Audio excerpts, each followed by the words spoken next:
Never mind, Trent made money on the Pistons. Correct? Oh, yeah. Did Felipe gain weight? He just walked out of the room. Oh. Does he look heavier to you, or is that just a picture? I think it might be the pitcher. Okay.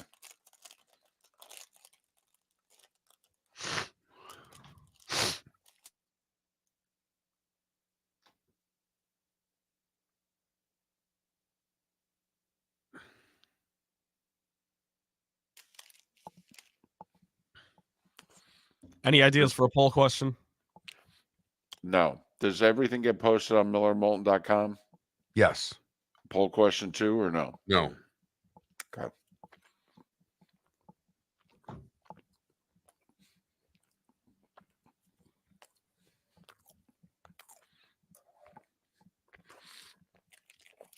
Do we want to ask people, do you think college athletes are employees?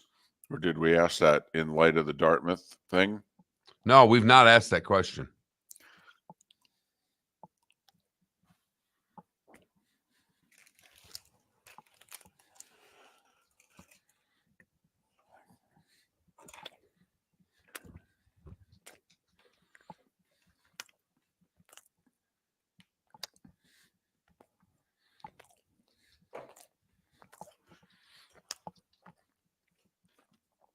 Trent, you ready to go the next 2 days?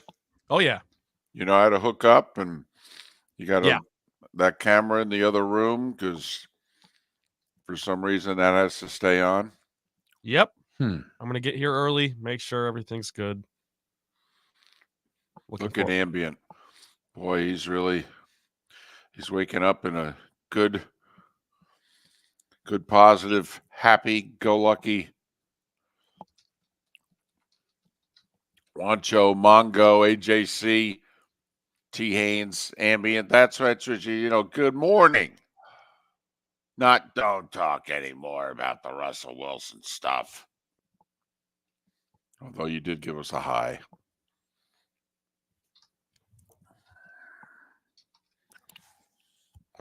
I think I'm about to get big timed. The guy who left after 12 years as voice of Jacksonville, who's kind of hung around, done some home games. I think he's about to big time me and take over. Because they're making a run. Now he wants back. And the semifinals into land. And he can drive to it. So Miller and Moulton is too long for a Twitter handle. Okay. M&M show is taken. MM show is taken. We could do Miller Moulton. Here we go. Okay.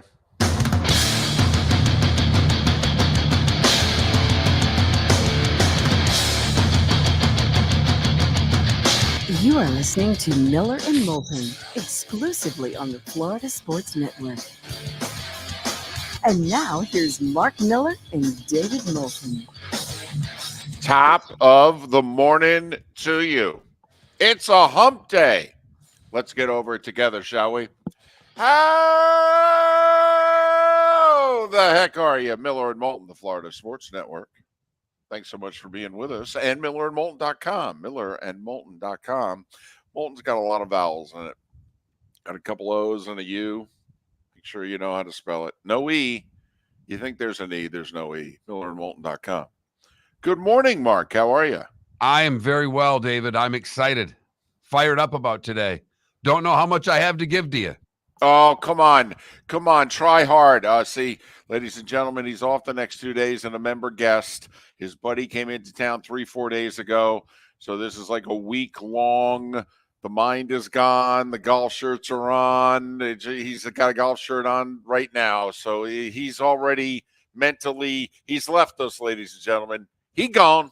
But I have not checked out earlier in the week. I have stayed away from, partaking in a lot of alcohol and showing up hungover when the opportunities have been there. I have maintained discipline. You have. Up until today when I can see the light at the end of the tunnel. A 4-day weekend coming. So I am ready for it. But no, and last night, David, my daughter she was in the school play.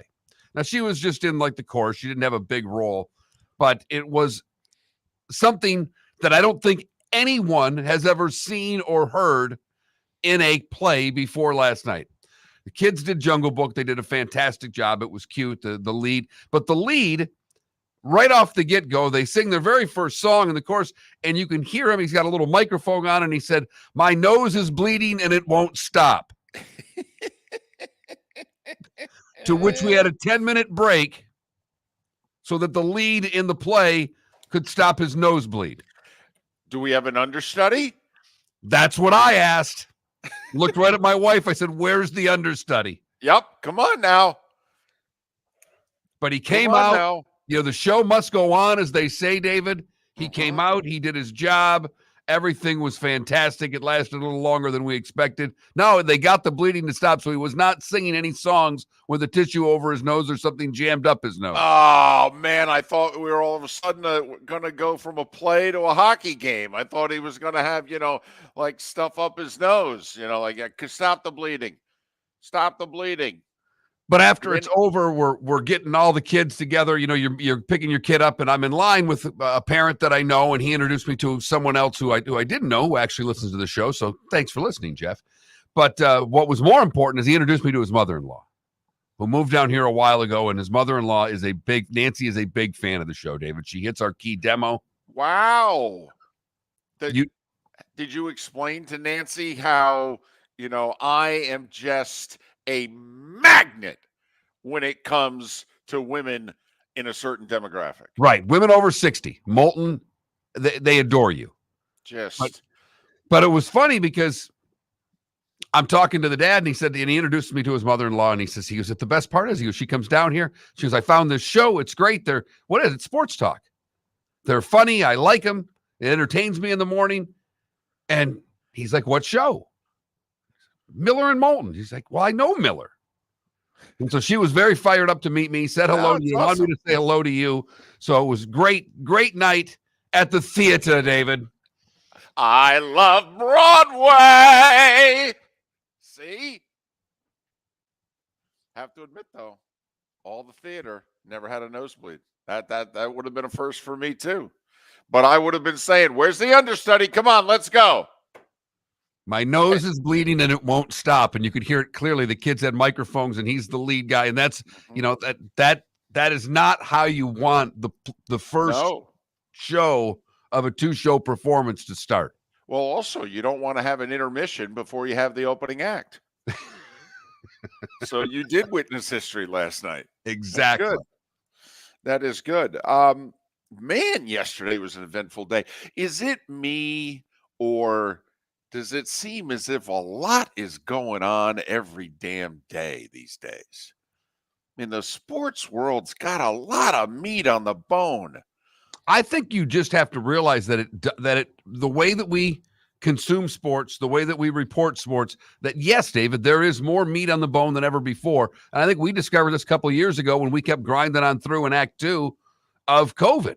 And with no sports going on, we still had sports stories to talk about. And it seems like it's never really ended. And obviously, a lot of it having to do with college athletics. And yesterday, the major vote, the Dartmouth players said, we're unionizing. And Dartmouth, after last week having such a nicely worded statement about, their proud athletic tradition and how they work with 7 other unions on campus and, blah, blah, blah. And we hope to. And let me tell you, when I read their statement last night, Mark, it reminded me of my mood on Monday. Really, it did. I'm reading this statement and I'm going, "Oh, wow, I know where you're coming from." No, I was just there recently, guys. Yep. Because let me tell you, Dartmouth did not take this vote very well. I mean, I have seen people who have lost elections, all right, handle defeat better than Dartmouth did last night. They were not happy. They basically said, if you think we're going to recognize this, you've got another thing coming. Employees in a union. Are you nuts? They're not employees. That's what the university said last night. Now it's complicated though, Mark. I mean, once somebody unionizes, I don't think you can fire them.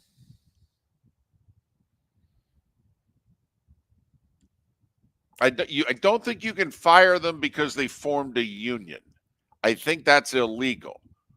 Now, if you collectively bargain, then, stuff can happen. But I don't think they're allowed to cancel the sport because they've unionized, if you know what I mean. I guess they could technically fire the employees, but they'd have to hire new ones. That's what I thought I read, that's the law. That you can't just eliminate the sport because they formed a union. I think they want to. I think Yes. they're trying to figure out ways to. Mm-hmm. And I think they're going to drill down on these players as hard as they can in any way that they can. They'll use this newly formed union to see if they can turn anything against them. I got the sense from Dartmouth's statement that Dartmouth basically said, if this is truly how things are going to be going forward, we may make all our sports club sports. Now, I don't know if we're going to continue to play varsity sports. How about that? Maybe that's the route we go. I mean, that's how Dartmouth, I think, took the news. Meanwhile, the players are like, we hope all the other schools in the Ivy League vote to unionize so that we can then be like one group. We could be a collective bargaining unit, and we could sit down and negotiate with the Ivy League as a whole. And I'm sure there's so much money in Ivy League sports that the Ivy League would be jumping at the opportunity to pay all these new employees of the schools. Although, have you seen what the endowments are? Have you seen how much money these Ivy League schools have in the bank? Oh, they've got tons. I mean, Mark, you and I are Catholics, so we can say this. The Catholic Church looks at some of the endowments in the Ivy League and goes, wow, you guys have a good savings account. That's not true. Funny, but it's. No, I said I didn't say as good as ours. I just said they have a good savings account. Okay, as they would like to say, you guys, it's a nice place to start. That's a nice little nest egg you got for yourselves there. It's a nice IRA. Right.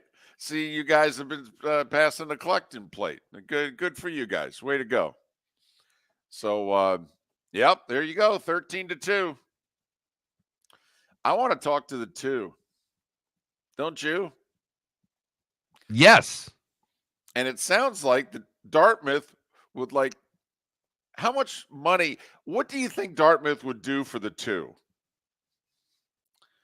What do you think their negotiating power is right now with Dartmouth? I think one of them could become a provost overnight.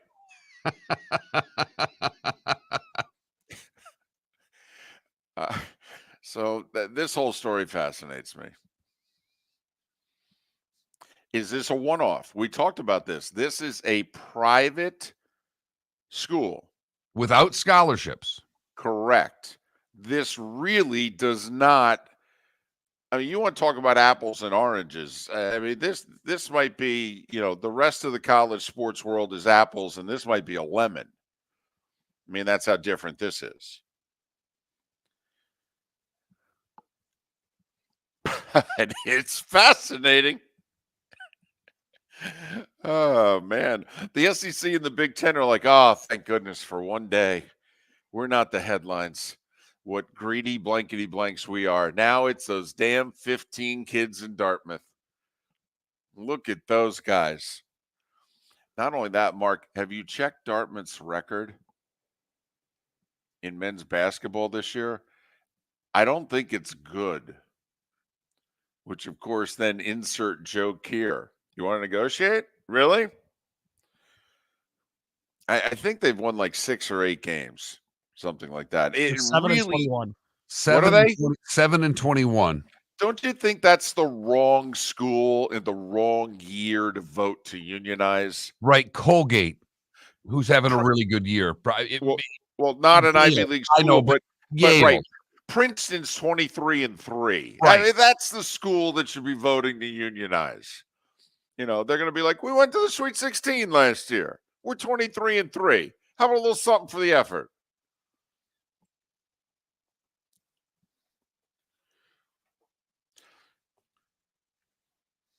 But then again, the Pistons are getting paid. So that's probably what Dartmouth's thinking. Trent, was that a cheap shot? Was that too low of a Oh, blow? no, nothing's too low with No? the Pistons. Okay. All right. I mean, they haven't gotten to 10 wins yet either. Dartmouth and the Pistons, they're both in single digits. Oy. You know what? And when you present it that way, maybe the Dartmouth players should have unionized, David. I was going to say, they played half the number of games. They have almost as many wins. How about a rookie wage scale? Miller and Moulton. We've been working on a wage scale for decades. Mark Miller for Molly Maid. Why Molly Maid, you ask? Trust. Moulton was a customer for 15 years. Affordability.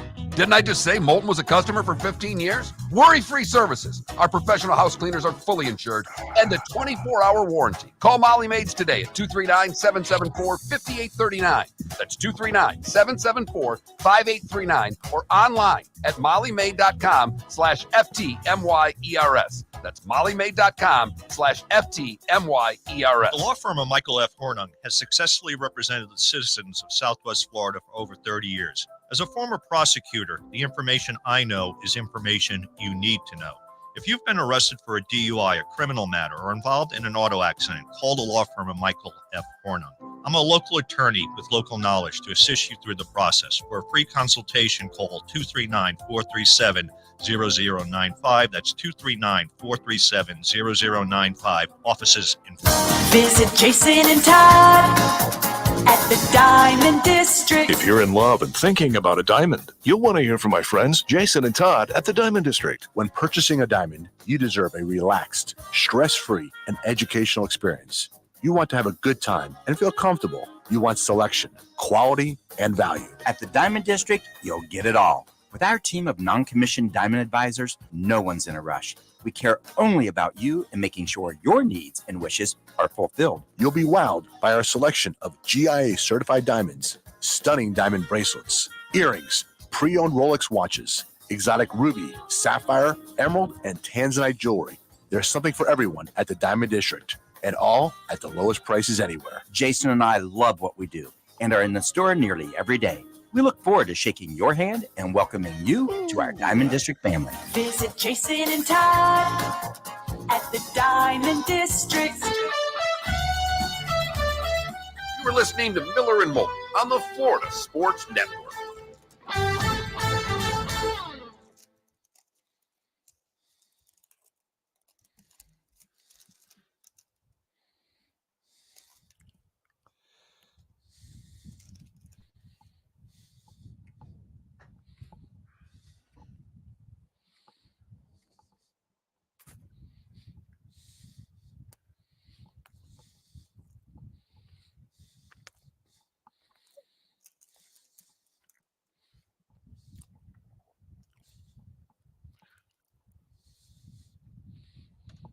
By the way, you want to take a guess at when the last time Dartmouth even made the tournament was? The 80s? Before that, 1959.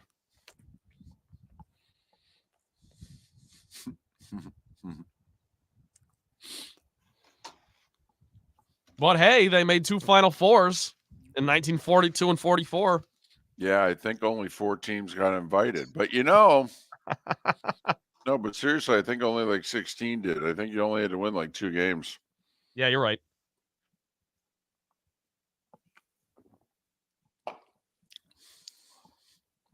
Ah.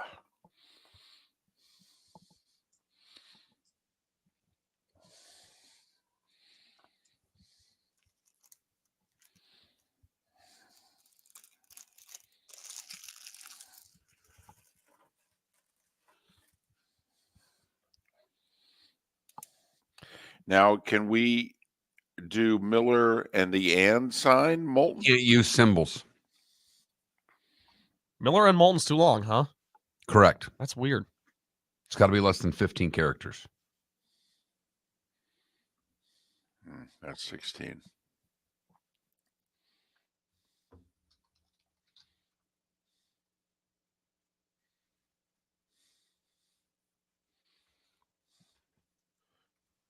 So Twix handle Miller Moulton.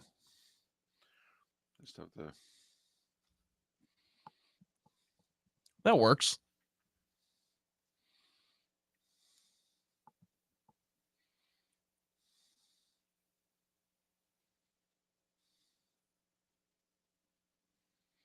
Ambient. Who will be the Broncos' next quarterback? Mac Jones.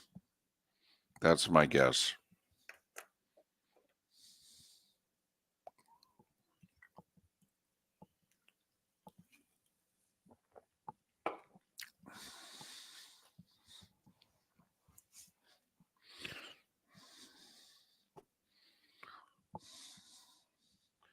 Wow. There was a Miller Moulton account. It's been suspended. I don't know if we can take that name. That's interesting. It's probably someone trying to impersonate you guys. No, it was ours years ago. So I'm very confused.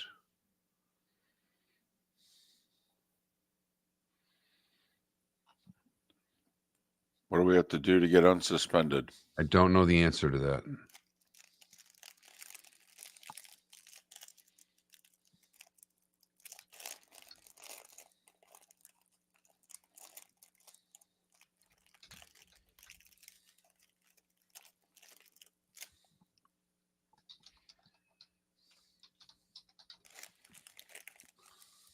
Oh no, Miller Moulton's been taken. Sorry, I don't know how to I don't even know how to unsuspend it. I wouldn't know what his password is.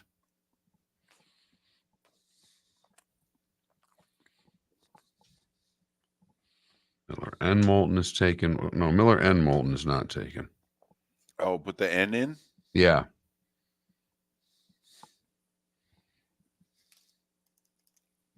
Or Miller _Moulton. What's we got? That's good.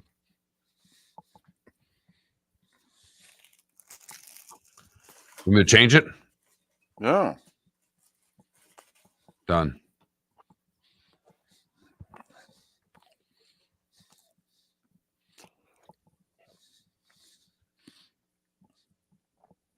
Miller _Moulton. Does that go into effect immediately? Yeah, I just looked. It changed. But the name still says Florida Sports Network, not the handle. Hang on, I just you slow down over there. Just let you know. Take it easy there, big fella. My bad. Okay, here we go.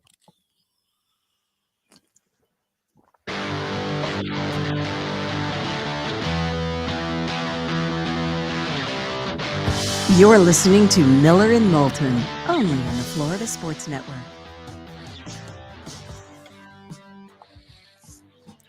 "21 minutes past the hour. Miller and Moulton.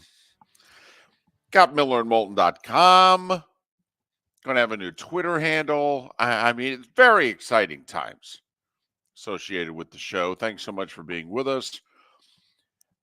We're a growing show. We're going to add Huntsville, Alabama very soon, as soon as a piece of equipment arrives in the mail. And I think we're going to be in Jacksonville next month, which is good because I've been in Jacksonville for a year and a half. So that'll be good.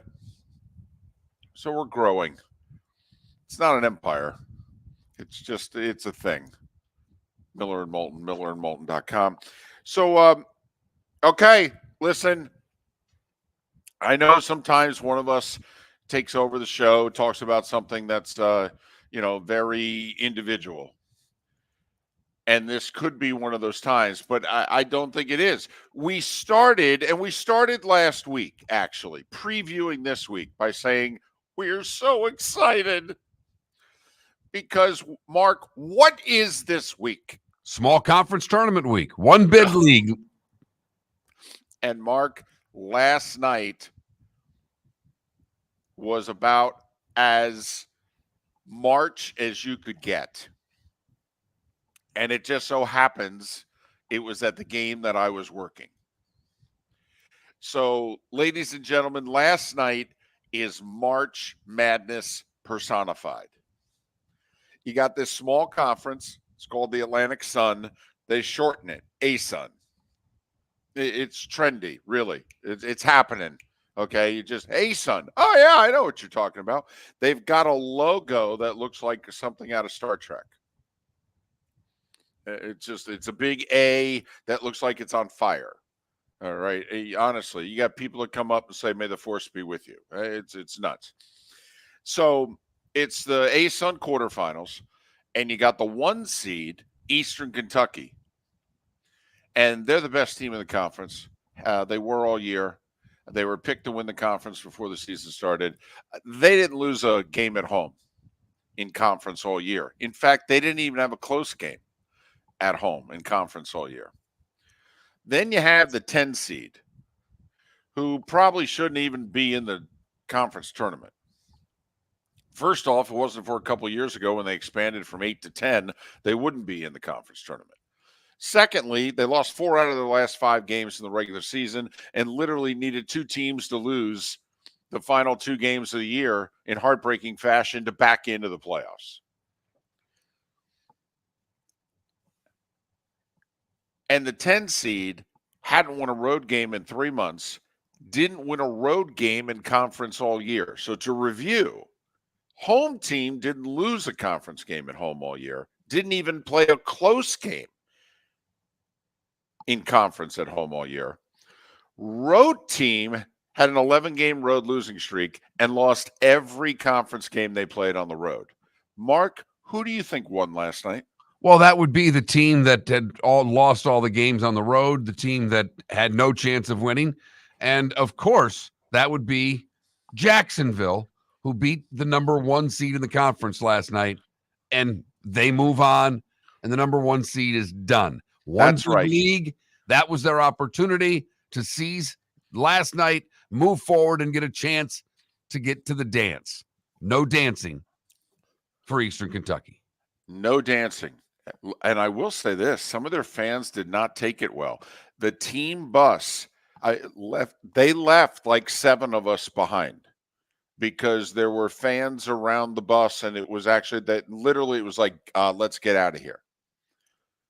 Okay, so like I had to jump in. Wait a minute. So the number 1 seed loses, so they attack the bus of the visiting team? There was Stay classy, Eastern Carolina. Well, Eastern Kentucky. Don't. Sorry. Let's not bring ECU into this. Okay, but yeah, a few of them didn't handle it very well. And so the Jacksonville team bus was like, we got to go. And there I am dragging the radio equipment to the bus, and they're pulling away. And I'm like, I'm pretty sure there's not another bus. So one of the star players for Jacksonville, and I say star because he had 25 points and 12 rebounds. Last night, he was a star. His dad and uncle are in the truck driving behind. They see me and a couple other people. They stop. They go, "You guys need a ride?" We're like, well, as a matter of fact, yes. So, yeah. So it was all kinds of March Madness and exciting last night. But elsewhere, modern day college basketball. I mean, what happened last night? That's happened before. We see it seemingly in the MAC or the Horizon every year, right? Every year. It's the crazy stuff like this happens. The 1 seed loses to a team in which you go, what is their record? How did they lose? Okay. So last night also in the ASUN tournament, this is 2024 college sports in a nutshell. It's Lipscomb in North Alabama. I know you're very excited about this. Just bear with me 10 seconds. So Lipscomb's at home. They're losing the whole game. Final seconds, they're down 3. Mark, what's the one thing you don't let a team do when they're down 3? Shoot a 3. You foul them. You put them to the line. We've all learned this over the years. The right play is to foul them and make them shoot 2 free throws. Right. So North Alabama didn't do it, and the kid from Lipscomb hits a 3 with 4 seconds to go to tie the game. They're going crazy. So North Alabama inbounds the ball. Guy's got it. He's just racing up court. He gets about, 25 feet away from the basket. He can't slow down. And there's less than a second to go, so he's just got to throw it up. And he literally is while still going forward, he just throws up the literal prayer, and it's answered. The guy who hit the shot for North Alabama transferred to North Alabama from Lipscomb last year. Right. There you go. So you've got old school March Madness in Richmond, Kentucky, with the 10th seed who's got no business winning this game, winning the game because it's March. And then you got new school March Madness in Nashville, in which it is small school. I mean, who transfers from one ASUN school to another? Yeah. Mm-hmm. So North Alabama better NIL than Lipscomb? Is that what you're is that the moral of the story? How in the world could a school in Florence, Alabama have better NIL than a school in Nashville? I don't know, but he transferred nonetheless. Right. And delivers the prayer for North Alabama as they beat Lipscomb last night. Small conference basketball. We get fired up about this. This is why Miller and Moulton have an ESPN Plus subscription. Yes. Because this is not making the survey. Sure, we could have talked to you about the Gators blowing out Alabama last night and looking like whatever. We might be a real tournament team. Whatever. Purdue taking care of business against Illinois. Sure, whatever. That's what you've got the starting five for. Please. When we're going to break down games, it's North Alabama. Right. We're going to give you the inner workings of the North Alabama Lions and the Lipscomb Bisons. Okay? So glad you threw the nicknames out there. What other show can bring you this? Although we're going to have Brad Evans on in a couple hours, and I'll bet you he's aware of all of this because he bets. Heavily. Yes. And lately, so do we. So, and we had an interesting night last night. Our system plays went 1-2. But we gave out 7 picks at the end of the show. We went 5-2 on the picks.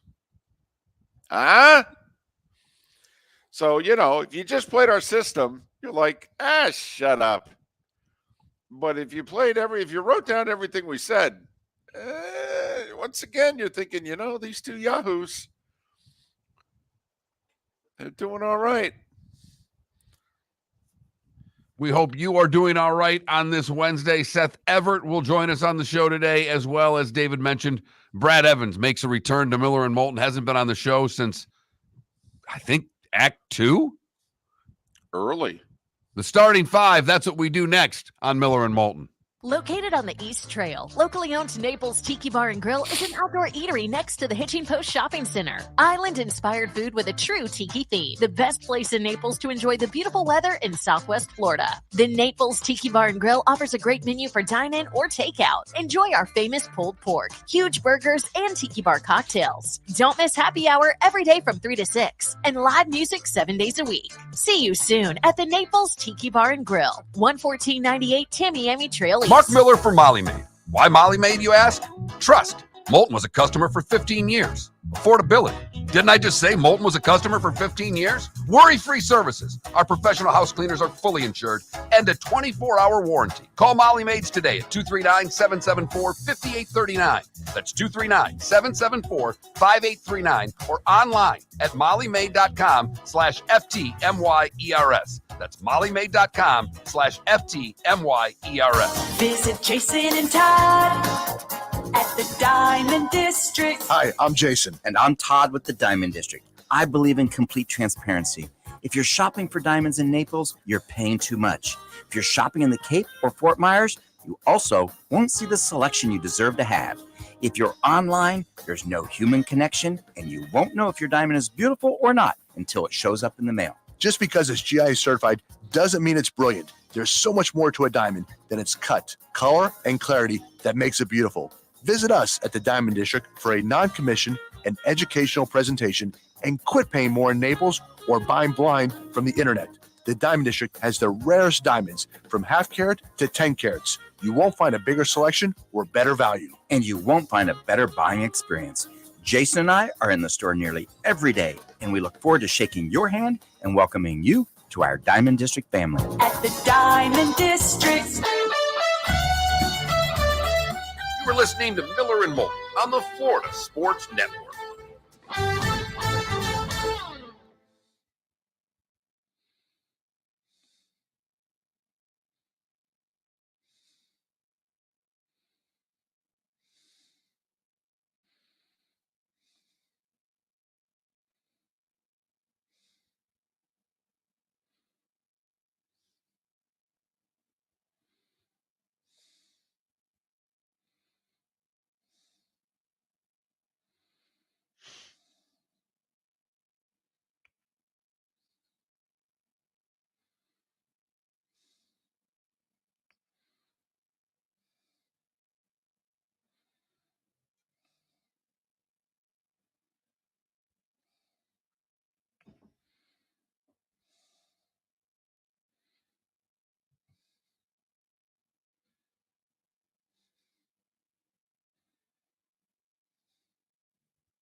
I'll tell you, there was a play last night that that Zach Edey made that made me think he can actually play a little bit. See, He had and They had a switch and a guard. You know, he had a guard on him. The guard tried to take him to the hole and thought he had him beat, and he came back and made a good defensive move and blocked. I mean, it was moved his feet. It's like, all right, that I don't know if you saw that, Trent, but I was like, that was. He's got moves. He's just slow. I saw him against Jacksonville, and I thought he had a lot of trouble moving. Jacksonville actually was exploiting him at times in the game. He does have a nice shooting motion, though.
I don't remember this, David, but you might. Benitez won the title as a 17-year-old today in a 15-round split decision. Wow. Antonio Cervantes. Okay.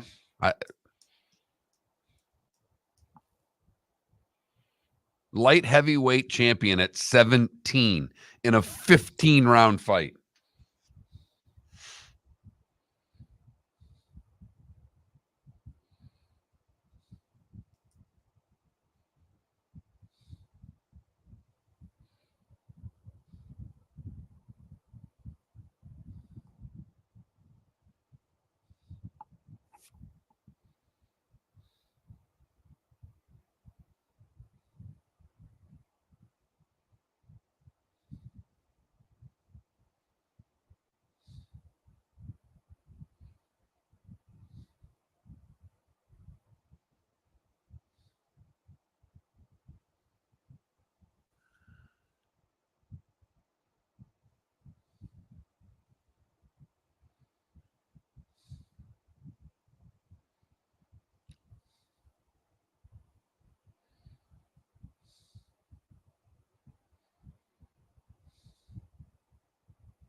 Here we go.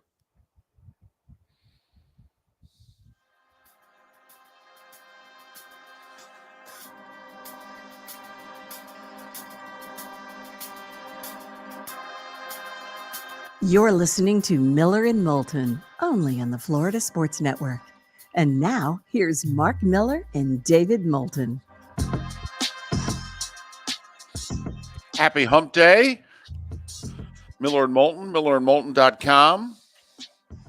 Twitter handle, Miller_Moulton. Sorry, you got to, make sure you spell my name properly. No E's, a couple of O's, just once you do it a couple times, it'll seem okay. So the Miller part's really easy. It's why we went with it first. Miller. Smooth, kind of like a beer. Just flows right off the tip of your tongue. Then Moulton. Sounds messy. Like a dark beer. Yeah. Like you get halfway through the swig and you go, what's that? Kind of sums up the show. millerandmoulton.com. Time now for The Starting Five. 5 stories you need to know. It's the Starting Five on Miller and Moulton. Here's number 1. Number 1, the NFL. Tags had to be placed by 4 o'clock yesterday. What do you mean by tags? Franchise tag, transition tag. 8 players received the franchise tag, 1 the transition tag. The 8 mark are Colts wide receiver Michael Pittman, Bears cornerback Jalen Johnson, Jags defensive end Josh Allen, Bucs safety Antoine Winfield, Chiefs wide receiver T. Higgins, Carolina defensive end linebacker Brian Burns, Chiefs cornerback L'Jarius Sneed, and Ravens defensive tackle Justin Matabuke. The Patriots threw the transition tag on safety Kyle Duggar. If nothing more comes of it, he'll play for $13.8 million. That's not the full price of a franchise tag, but that's what the Patriots did. A little legal maneuvering there. So there you have it. So none of the running backs, got tagged in any way, shape, or form. So there. And the Bucs are pretty confident that they're going to do a deal with Baker Mayfield. I read a report last night in which he thought the Bucs might announce it today. And if that's the case, they keep Evans, they keep Baker, and they just tagged Winfield here. Well, that's not a bad offseason, and the offseason hasn't even begun, technically, right? Run it back, David. Run it back.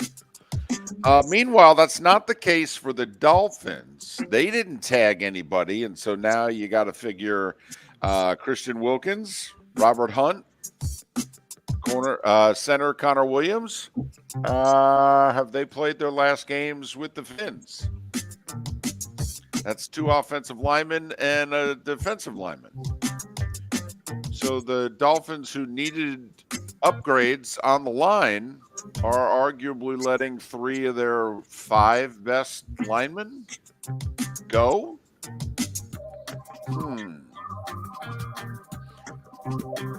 We'll see. Other cuts yesterday to save money. Seattle said goodbye to Jamal Adams and Quandre Diggs, saving about $18 million on this year's cap. They will, between those 2 players, Mark, assume $31 million in dead money. The Broncos said, $31 million, please give me a break. Dolphins released Jerome Baker and cornerback Keon Crossan. Crossan got hurt before the season last year, didn't play a snap. Baker was going to cost them about $14 million on the cap, and he wouldn't renegotiate to their liking, so they cut him, and they're going to save about $10 million. And as we mentioned, Wilkins, Hunt, and Connor Williams. And when Connor Williams played, he got hurt midway through the season. When Connor Williams was playing center, that line was pretty good. That's when Armstead was healthy, and Connor Williams, that line was good. Now, Armstead can't stay healthy, and neither could Connor Williams. And so the Dolphins, I'm sure they have a plan. But there are a few people, Mark, that are kind of, what's that thing you do when you take your 2 fingers, your index finger and your thumb, and you kind of rub your chin? There's a few people in the NFL right now that are going, Have that perplexed look about them, David? Is that what you're saying? Yeah, they're looking over at the Dolphins and the Chris Greer, and they're going, what is he up to? Not sure this makes sense. So we shall see. Chargers, who were $26 million over the cap, released linebacker Eric Kendricks. That only saves them $6.5 million, though. So Harbaugh still got $19 million. That's just to get to be able to do league business. And you have no choice, by the way, in the NFL. You have to get to the figure by the time the new year starts, and the new year starts in a week and a half. Texans re-signed tight end Dalton Schultz, 3 years, $36 million. We talked about it in our first segment, college basketball, really college sports. Dartmouth men's basketball team voted 13-2 to unionize. The school very critical of the move, and they are appealing the National Labor Relations Board decision. There's talk that Dartmouth may take this all the way to the Supreme Court. If so, that could take 3 years. So they may not have to live by this while they appeal. That'll be interesting, Mark, to see. Is this, or do they actually have to abide by this? Yet it's under appeal. And then in theory, if they get it to go their way, they can say, enough with you guys. So curious. Dartmouth wants the rest of the basketball teams in the Ivy League. When I say Dartmouth, I mean the players. They want the rest of their fellow basketball players to also vote to unionize, and then they can form a collective bargaining unit as a whole, and they can negotiate with the Ivy League as one.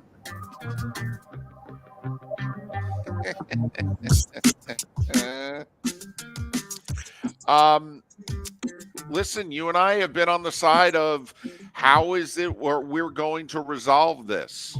And by this, we mean everything going on in college sports. Yeah, this is mess. Everything about it's messy. But we're looking for solutions. How do you control costs if they're not employees?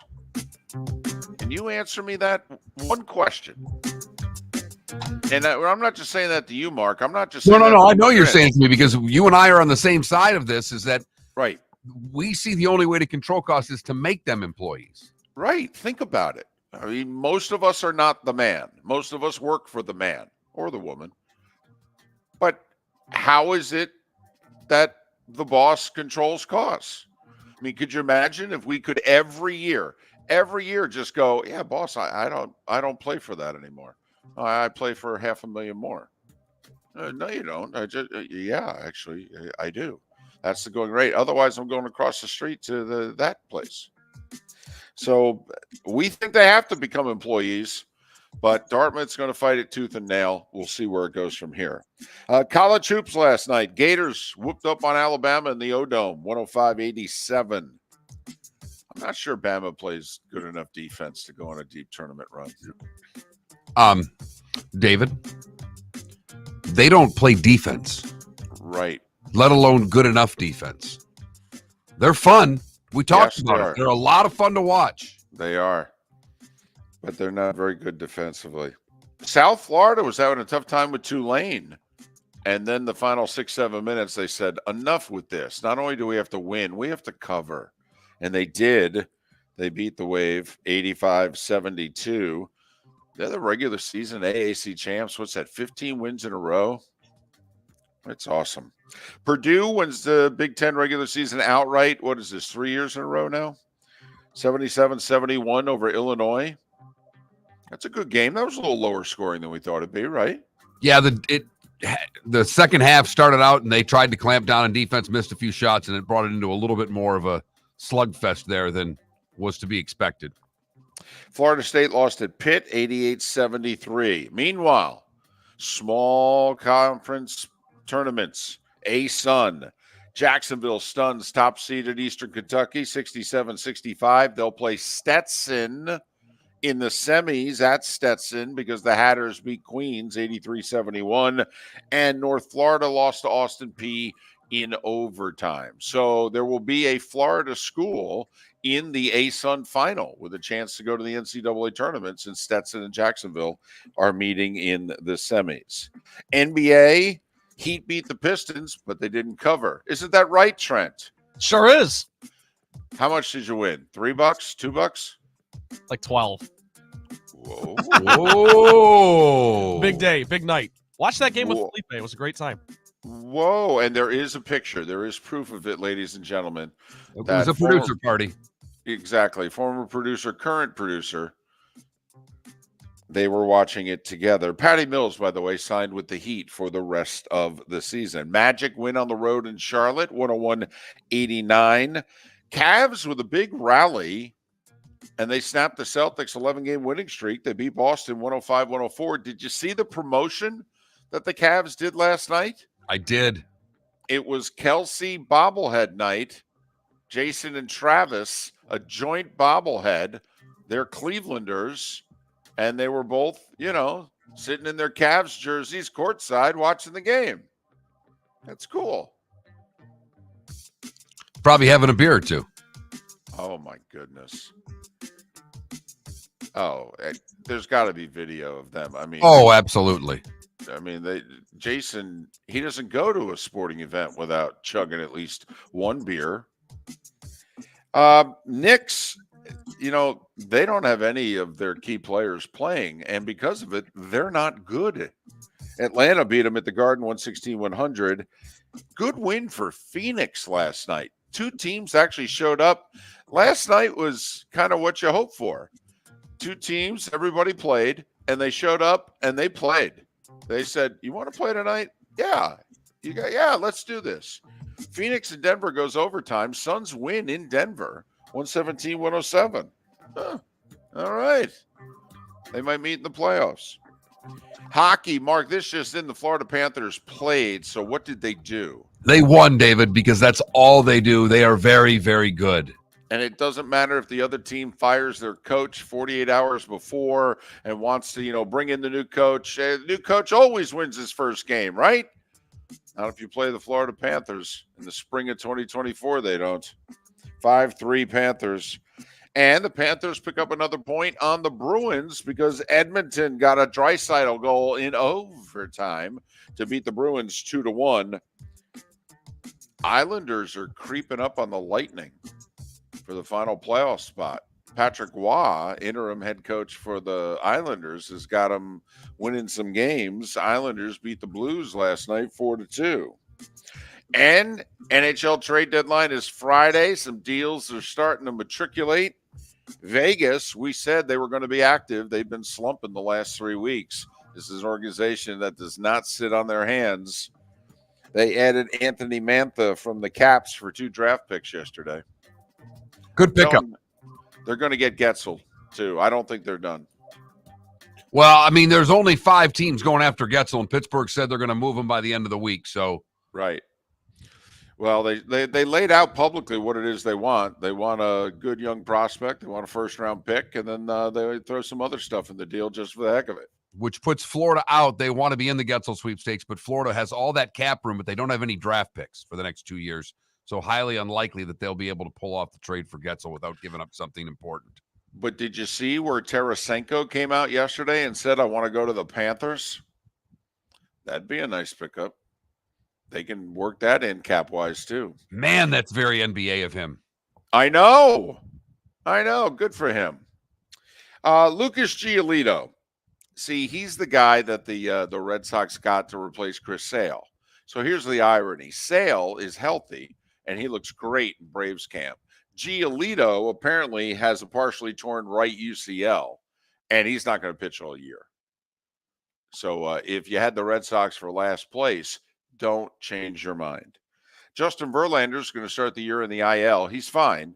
He's old, and he doesn't recover the way he used to, and so he'll probably just miss the first couple of weeks. He'll miss 1-2 starts. He'll be okay. And did you see the new plans for the A's stadium in Vegas? If they play in Vegas, it's going to be a great-looking stadium. Is anybody familiar with the Sydney Opera House in Australia? If not, look it up. I swear that's the new stadium design for the A's baseball stadium in Vegas. It's the Sydney Opera House, which looks amazing. But it would be a one of its kind baseball stadium. It really would. It would be like, are we playing baseball here, or is this an amphitheater? Are we going to see the A's, or is Melissa Etheridge coming out at 7:30? What is going on here? So anyway, just check it out. The Sydney Opera House is basically the new design for the A's Stadium. And at 7 minutes before the hour, that was the starting five every weekday morning at this time on Miller and Moulton.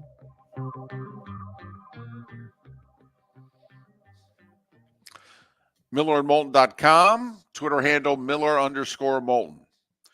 Moulton is Moulton. Not like lava. Okay, that's spelled differently. Or chocolate, spelled differently. Just spelled like a family. Moulton. Visit Jason and Todd at the Diamond District. When choosing something of high value and personal significance, such as a diamond, you want to shop with the best. And the mall is not the place to be. Here are my friends, Jason and Todd, with the Diamond District. Take a stroll in the mall, pop into a few jewelry stores, and you'll soon discover you're in the wrong place. Rings begin to look all alike. You're not finding GIA certified diamonds. You quickly realize you know more than a salesperson helping you, and all the same financing gets pushed on you. Visit Jason and me, and you'll find America's top bridal designers dealing exclusively with the Diamond District. You'll find the largest selection of GIA certified diamonds, all priced 8 to 10% over cost. You'll find educated sales consultants who have many years' experience and are not paid commissions. And you'll find Todd and me in the store nearly every day, wanting to shake your hand and welcome you to our Diamond District family. Visit Jason and Todd at the Diamond District. Hello, friends and family of Southwest Florida. Are you looking to tap into the electric vehicle market? Well, look no further, because we here at Southwest Florida Golf Carts have just what you need. E-bikes, golf carts, LSVs, scooters, and more. Come down and talk with one of our experienced sales reps, have a soda and a smile, and you could be cruising the streets in your new EV today. Stop by the store or visit our website at flgolfcarts.com and enter for a chance to win $100 off your next purchase by answering John's monthly sports question. The law firm of Michael F. Hornung specializes in criminal defense, DUI, personal injury, nursing home claims, and auto accidents. I'm a former prosecutor with over 34 years of experience. The information I know is information you need to know. If you've been arrested for a DUI, time is of the essence to maintain your driving privileges. Call the law firm of Michael F. Hornung for a free consultation. At the law firm of Michael F. Hornung, we are committed to excellence in your representation. Being a local attorney with local knowledge is clutch to the success of your case. For over 30 years, we have successfully represented the citizens of Southwest Florida. For a free consultation, call 239-437-0095. That's 239-437-0095. Our offices are conveniently located in Fort Myers. Visit online at mfh-law.com. Mark Miller for Molly Maid. Why Molly Maid, you ask? Trust. Moulton was a customer for 15 years. Affordability. Didn't I just say Moulton was a customer for 15 years? Worry-free services. Our professional house cleaners are fully insured and a 24-hour warranty. Call Molly Maids today at 239-774-5839. That's 239-774-5839 or online at mollymaid.com/FTMYERS. That's mollymaid.com/FTMYERS. You are listening to Miller and Moulton on the Florida Sports Network.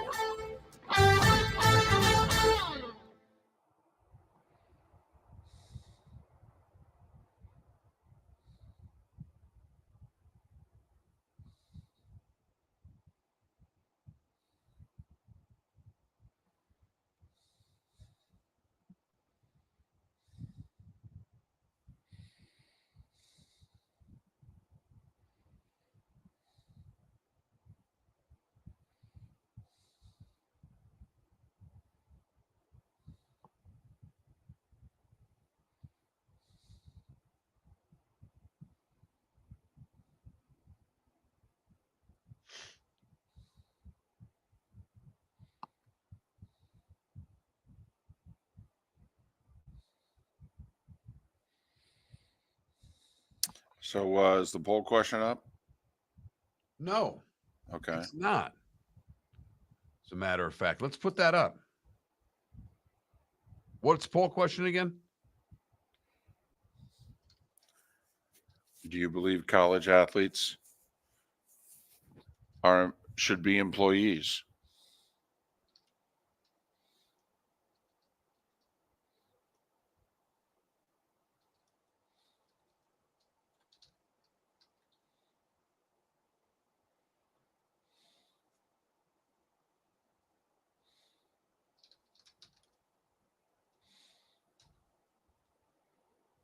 Do you believe that college athletes should be employees? Yes, no. I like the yes, no's. Make life easy on everybody. By everybody, I mean me. There it is. It's up, David. Okay.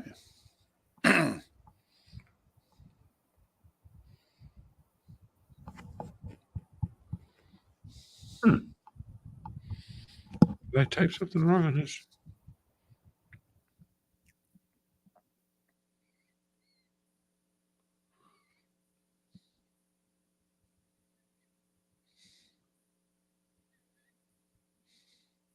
I did. Son of a biscuit.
Here we go.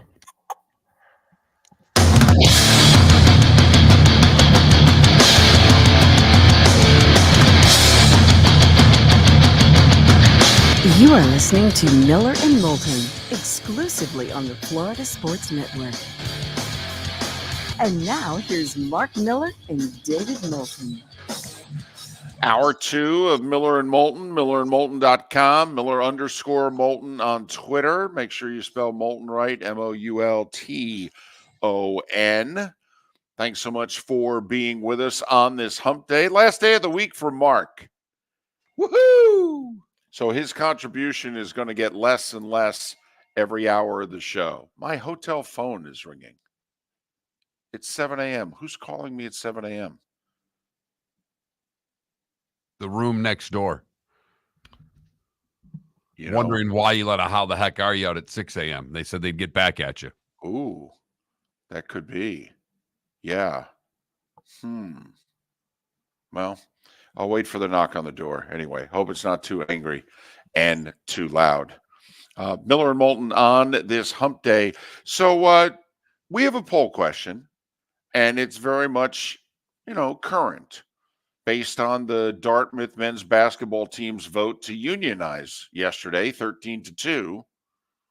That means the Dartmouth men's basketball team saying, yeah, man, we're employees. That's what we are. We're employees. So what do you think? You think college athletes are employees? Yes or no? Simple question. And obviously, you have to choose. We can't get a pistachio ice cream response to this one, okay? No. Do you believe that college athletes should be employees? Yes or no? There are no other answers to this question. No, there isn't. This isn't like yesterday, our poll question, what team should sign Russell Wilson? And we threw out 4 teams. And then you go, I think it should be the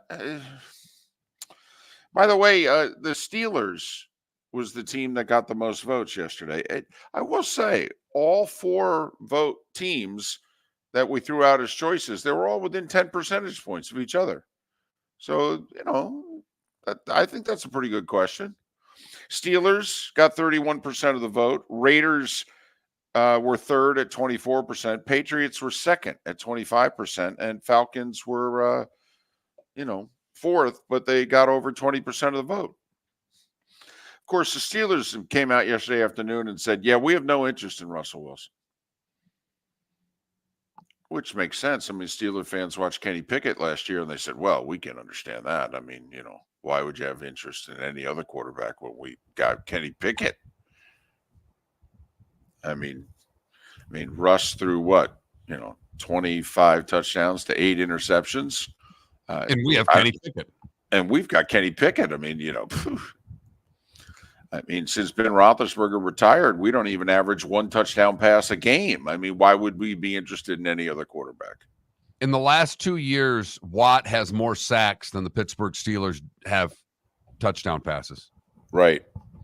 In fact, that's a great prop bet to start this year, don't you think? Watt sacks, Pickett TDs. Oh, I'll take Watt sacks. Well, I don't think Pickett's going to be the starter. I think they're going Russ. I think they're doing. I think if Pickett's the starter, he won't be by the end of the year. So you think they're fibbing yesterday? Yes. Okay. All Wouldn't right. you? Well, would you run out and say, "Well, we're going to try to sign Russell Wilson"? Well, you could just say, interesting development. We're considering all options. I mean, to just rule out, it's because it seems when you rule out Russell Wilson, aren't you basically ruling out any solid veteran competition for Kenny Pickett? You're saying Kenny Pickett's our guy, and we're only interested in who's going to be the backup.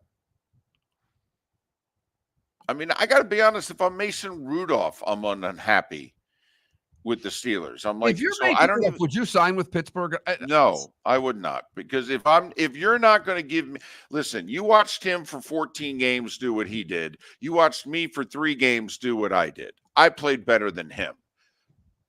You're not even going to give me a chance to win this job? I mean, not even a chance. You're not even going to lie to me and say you're going to give me a chance? I can go anywhere else and be a backup quarterback. Seriously, there are at least 20 teams in the league that would go, well, Mason Rudolph's an upgrade over what we have. So, no, if I'm Mason Rudolph, I would not stay. I'm with you 100% on that. There's no way you could convince me to stay. The only way that I would stay is simply the idea that I'm going to play because Pickett's so bad. Is that, eventually, even though they're telling me I'm not the starter, I know this guy can't play. The room knows he can't play. And sooner or later, they're going to have to give me the keys to the car.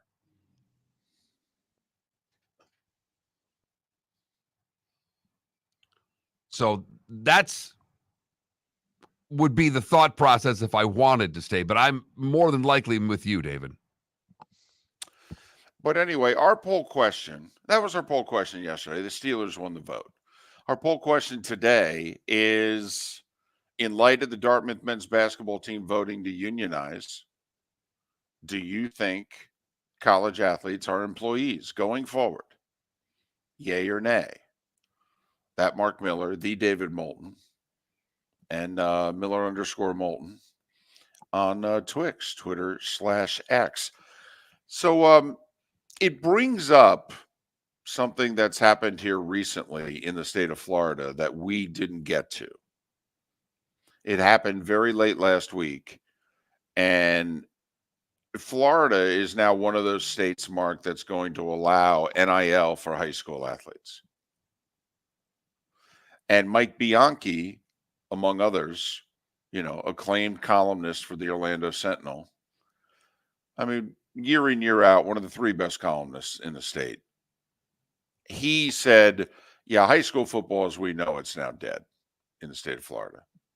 He said that forget it. It's over. Really? And Bianchi said, I get it at college. I do. It's a multi-billion-dollar industry. All right. I get that, quite frankly, the labor, deserves more compensation than what they have. I totally get that. I think we all can understand why NIL has made its way to college athletics. He's like, what the heck? He goes, who makes money on high school football? Coaches make $2,500. Okay. Officials are making $60 a game. He goes, seriously, nobody's making any money on high school football. What the heck? No, we're not Texas. Our high school football is great in the state of Florida from a talent standpoint, but we're not Texas where there's 35,000 people going to watch a high school football game. Right. We haven't built stadiums like that. I No. mean, quite frankly, Florida has a bit of a problem with high school coaching right now in comparison to some of the other states. Some of the other states are paying so much better for their coaches, and they're making sure that their coaches get easy full-time teaching jobs, if you know what I mean. Like there was one traditional state power here, Mark. I don't know if they won the state title this past year or not, but the coach got up and left and went to a high school in Georgia. And when asked, he said, money. I'm going to make real money doing this in Georgia. I'm making $5,000 doing it here. He goes, I love it and all, but I got a family. I mean, but listen, you know how it is. I mean, if it were a true name, image, and likeness, if it wasn't pay for play like it is, I mean, really and truly, I would have no problem with if the local car dealership in wherever Florida wanted to put the kid in the commercial, because I have trouble with it in Florida, at least where I live, because there's one school that's pretty dominant where we are and has history, a couple of them, but I can't see them ever, putting that kid on the local news to advertise a car dealership in town, if you know what I mean. Right. Like some of the big boosters of, in Southwest Florida, it'd be Fort Myers High School and Naples High School. Right. Okay. In which they've got very successful boosters, own very prominent businesses. And they could, I mean, remember, there was a law firm, I think it was in Fort Myers, that used the Fort Myers band in their ads. Well, there's a flooring company that uses the Baptist school that won the state title at the single A level. First Baptist. They use them in their commercial. Right. And so, that's what you're talking about. That's NIL. Right. But you're right. What NIL really is a pseudonym for is pay for play. And we all know the schools and the towns that have certain prominent boosters, and great for them that they're so successful and they care so much. But now if they have the opportunity to buy players, I mean, what's going to stop them from taking the next step? Nothing. I mean, we all know in high school athletics in all states that recruiting has gone on for generations. I know that you live in that school district. What do you want to go to school there for? I mean, come on, their team's going to go. You're lucky if you have a winning season here. You come here, we're going to play for the state title. And, amazingly, you're not going to believe this, but every now and then that kid ends up transferring, going to a different school. It's a shocking development. And it's happened all over the country. And that was without money, blatantly open money. Now, apparently, that's going to be allowed? I mean, why was this necessary? Honestly, who's pounding the table for this? How is this a good idea?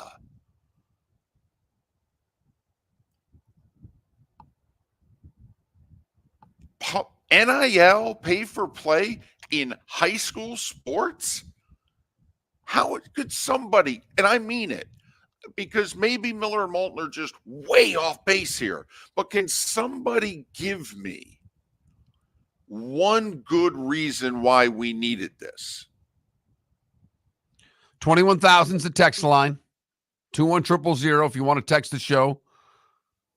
Not only on this topic, but on the poll question of should college athletes be employees?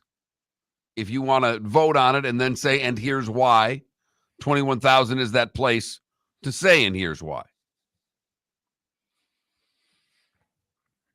So you got the Dartmouth men's basketball team voting to unionize. In the state of Florida, NIL can now be a thing in high school sports. Now, I think we can have a legitimate debate, and that's our poll question. Should the college athlete be an employee? But NIL for high school, come on now. Miller and Moulton, thanks for listening. The law firm of Michael F. Hornung specializes in criminal defense, DUI, personal injury, nursing home claims, and auto accidents. I'm a former prosecutor with over 34 years of experience. The information I know is information you need to know. If you've been arrested for a DUI, time is of the essence to maintain your driving privileges. Call the law firm of Michael F. Hornung for a free consultation. At the law firm of Michael F. Hornung, we are committed to excellence in your representation. Being a local attorney with local knowledge is clutch to the success of your case. For over 30 years, we have successfully represented the citizens of Southwest Florida. For a free consultation, call 239-437-0095. That's 239-437-0095. Our offices are conveniently located in Fort Myers. Visit online at mfh-law.com. Mark Miller for Molly Maid. Why Molly Maid, you ask? Trust. Moulton was a customer for 15 years. Affordability. Didn't I just say Moulton was a customer for 15 years? Worry-free services. Our professional house cleaners are fully insured and a 24-hour warranty. Call Molly Maids today at 239-774-5839. That's 239-774-5839 or online at mollymaid.com/FTMYERS. That's mollymaid.com/FTMYERS. Hello, friends and family of Southwest Florida. Are you looking to tap into the electric vehicle market? Well, look no further, because we here at Southwest Florida Golf Carts have just what you need. E-bikes, golf carts, LSVs, scooters, and more. Come down and talk with one of our experienced sales reps, have a soda and a smile, and you could be cruising the streets in your new EV today. Stop by the store or visit our website at flgolfcarts.com and enter for a chance to win $100 off your next purchase by answering John's monthly sports question. You were listening to Miller and Moulton on the Florida Sports Network.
National Oreo Day.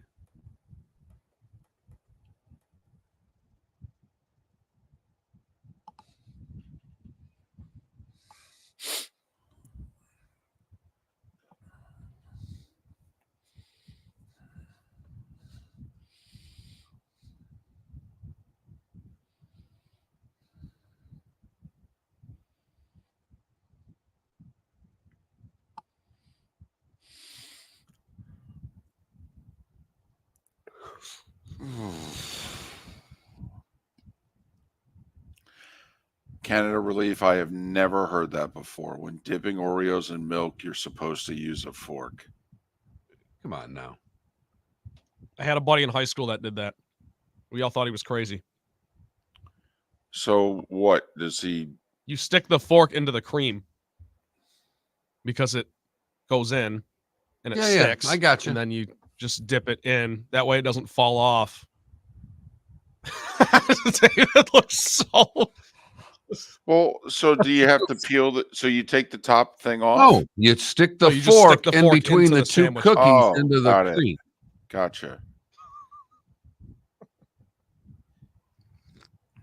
Well, then it's got to be a double stuffed Oreo because there's really not enough cream in a single Oreo to do it. Right. So apparently yesterday morning, my daughter discovered that I had some of her Girl Scout cookies. Well, which is only fair. You paid for them. No, the wife paid for them. But Well, but you know, apparently my wife said it was so funny. There was one, I left her one. She got Daddy and like was near in tears and didn't take the box and took the cookie out, ate the cookie, didn't like take the box and throw it, took the plastic part out, threw it in the trash, took the cardboard, threw it in the recycling side, slammed the garage door. It's like, at least she put everything away. exactly. There you look at that. Even while throwing a bit of a fit.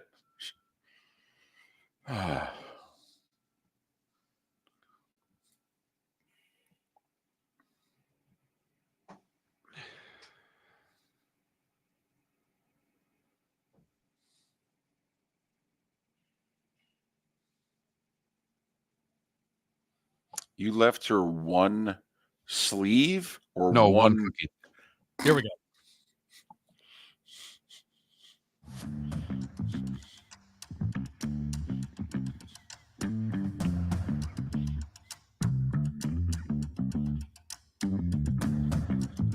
You're listening to Miller and Moulton, only on the Florida Sports Network.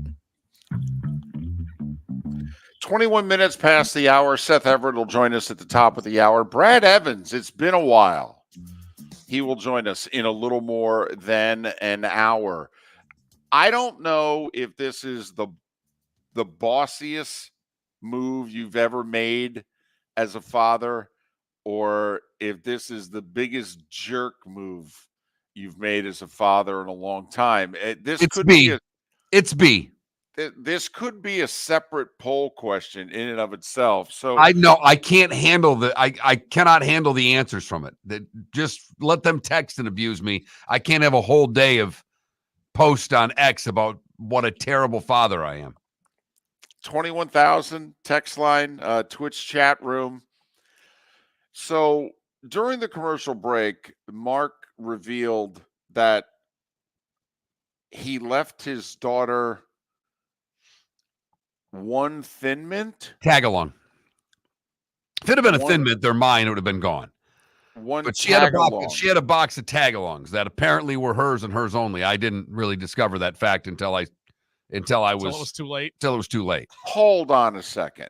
Are you sure you didn't know when? No. Come on now. We all know I what was box aware I was aware they were hers, but they're family cookies. We're a family. So, in other words, you were breaking the rules from the very beginning. Probably Unwritten rules, but rules none the same. Right? It was an unwritten rule that it definitely were was not a hers. written rule. It was an unwritten rule. Right. And we know how you have always felt. In fact, Mark, I just gave you your excuse. You just go back at her and go, honey, you know I love you, but I have a thing about unwritten rules. Just ask Moulton. Okay? I don't allow it in baseball. I'm not going to allow it when it comes to the cupboard and cookies. Sorry. So there were 3 tag-alongs left in the box. Sleeves or cookies? No, 3 cookies. Okay. Because she eats like 1 at a time, maybe 2. How many do you eat at a time, by the way? A box. Okay. And because I'm a sleeve guy. If I open it, it's gone. It's just like, well, and the this was mine. tag-alongs is not 2 sleeves. It's actually you open the whole thing. So you're in jeopardy. It's like 3 rows, if you will, in the packaging. So it's like a bag of Lay's. Kinda. Oh. And so I took down 2 of them, and I was about to eat the 3rd, and I said, I've got to leave her a cookie. She'll kill me if I take the rest of her cookies. You left her 1? I feel like leaving 1 is almost worse than just mowing them down. Because you're like basically it's just that's teasing. I know. And I'm a horrible person, and I'm realizing that right now, and this is not good. So I left 1. You left 1. There's no coming back from this. Well, I just don't know if that's the bossiest move of all time. No, it's a jerk move. No. It could be you just put it and you go, I'm the father. And let everybody here know it. I'm fat is what it is. It's not the father. It's that I'm fat and I have a problem with willpower and eating.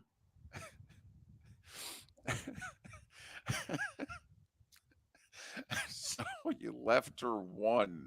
And my daughter gets up yesterday to go to school and decides yesterday morning she's going to have a tag-along. A couple There of you them. go. Good for And her. she opened the cookies. And according to my wife, opened them and went, Daddy! I can't believe he ate my last cookies. And apparently just abused me in the kitchen for 15 to 30 seconds.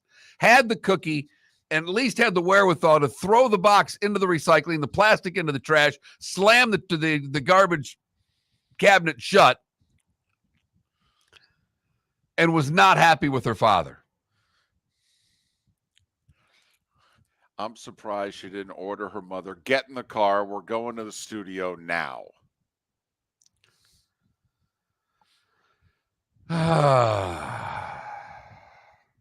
Yep, that's me.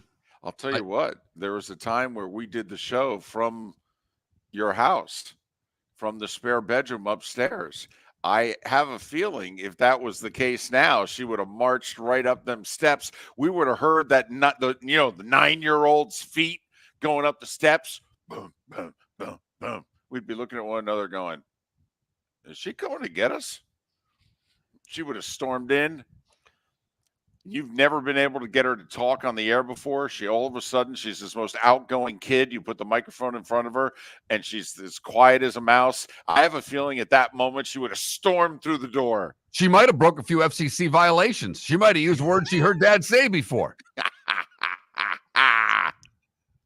So I'm going to be scouting every Publix this weekend, hoping that there's still Girl Scout cookies out there.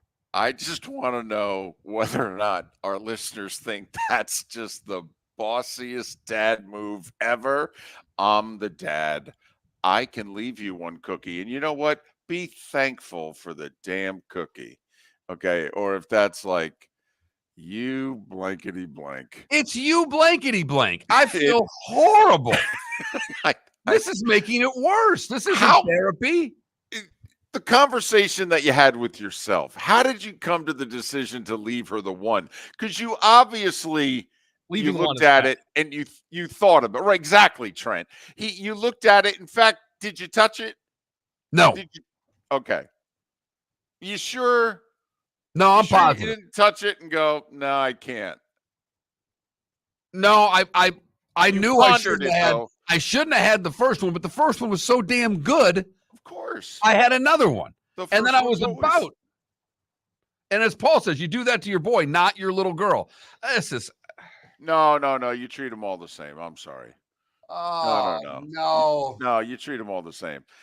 How long did you hover over the cookie, though? Because you had to have pondered it. How long did you hover? How long was the conversation with yourself? It wasn't that long. Well, the conversation was after I ate the cookie, and I went, oh, crap. I probably shouldn't have had these. But, man, they were good. The realization after it was too late. Exactly. So if there's a parent of a Girl Scout out there that's got some tag-alongs, you got to buy her today. That's all I'm saying. It's outstanding. Mark is buying at the deadline, at the Girl Scout deadline. Time now for our Molly Maid play of the day. And boy, oh boy, is there a cleanup on aisle 6 necessary for this father. Trent, what do you have for us? David mentioned in the starting 5, but the madness is in full swing, and that was perfectly exemplified last night in Nashville, the Music City. Lipscomb hosting North Alabama in the ASUN quarterfinal. Close game late. Let me just play the finish for you. Lipscomb has the ball, a chance to tie it. Will Pruitt gets it to McCormick on the way. Put in the book. 4.3 seconds. Lipscomb's tied it. Here comes KJ Johnson. Here comes North Alabama. 2 seconds. Shot's going to be good. KJ Johnson has defeated Lipscomb on the run to the bucket. KJ Johnson. Classic referees trying to control the chaos. Got to go check the monitor. It's all anticlimactic. But nonetheless, KJ Johnson knocked it down, and he transferred from Lipscomb to North Alabama. North and Alabama. Who did he eliminate from the playoffs? Lipscomb. Send him There home. you go. Send him packing. Go hit Broadway. Have some fun. You know There's what your he Molly Maid did? player of the day. March Madness. You got to love it. You know what he did to Lipscomb, Mark? He ate that last tag along. He didn't leave the tag along. No. He said, you know what? I'm going to eat it. I am. 239-774-5839 is the number for Molly Maid. They won't have tag-along cookies, but they will do a hell of a job if you need a clean house. Right. Cleaning up your mess. Because, Mark, what is it about a clean house? What about a clean house? Give your spouse the gift of a clean house. There you go. See? There you go. Just trying to help. You need all Yep. the help you get today. I really do. Man. I need some Girl Scout cookies. Mark's buddy's in town, too. I mean, he didn't eat the cookies. I ate the cookies. You could have blamed it on him. Miller and Moulton. Seth Everett at the top of the hour. He's got 2 daughters. We'll ask him whether or not that was a boss move by Mark or whether it was something else. And Brad Evans will join us in an hour. Thanks for listening. Miller and Moulton, millerandmoulton.com. The law firm of Michael F. Hornung has successfully represented the citizens of Southwest Florida for over 30 years. As a former prosecutor, the information I know is information you need to know. If you've been arrested for a DUI, a criminal matter, or involved in an auto accident, call the law firm of Michael F. Hornung. I'm a local attorney with local knowledge to assist you through the process. For a free consultation, call 239-437-0095. That's 239-437-0095. Offices in Fort Worth. Located on the East Trail, locally owned Naples Tiki Bar and Grill is an outdoor eatery next to the Hitching Post Shopping Center. Island-inspired food with a true tiki theme. The best place in Naples to enjoy the beautiful weather in Southwest Florida. The Naples Tiki Bar and Grill offers a great menu for dine-in or takeout. Enjoy our famous pulled pork, huge burgers, and tiki bar cocktails. Don't miss happy hour every day from 3 to 6 and live music 7 days a week. See you soon at the Naples Tiki Bar and Grill, 11498 Tamiami Trail East. Visit Jason and Todd at the Diamond District. If you're in love and thinking about a diamond, you'll want to hear from my friends Jason and Todd at the Diamond District. When purchasing a diamond, you deserve a relaxed, stress-free, and educational experience. You want to have a good time and feel comfortable. You want selection, quality, and value. At the Diamond District, you'll get it all. With our team of non-commissioned diamond advisors, no one's in a rush. We care only about you and making sure your needs and wishes are fulfilled. You'll be wowed by our selection of GIA certified diamonds, stunning diamond bracelets, earrings, pre-owned Rolex watches, exotic ruby, sapphire, emerald, and tanzanite jewelry. There's something for everyone at the Diamond District, and all at the lowest prices anywhere. Jason and I love what we do and are in the store nearly every day. We look forward to shaking your hand and welcoming you to our Diamond District family. Visit Jason and Todd at the Diamond District. You were listening to Miller and Moulton on the Florida Sports Network.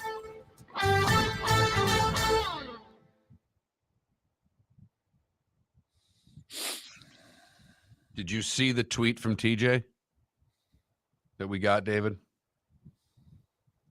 No. He just tweeted the show. It says, my 7-year-old son just asked me, and quote, it says, when can I start getting NIL money? And you need to. So you've been getting it from day one.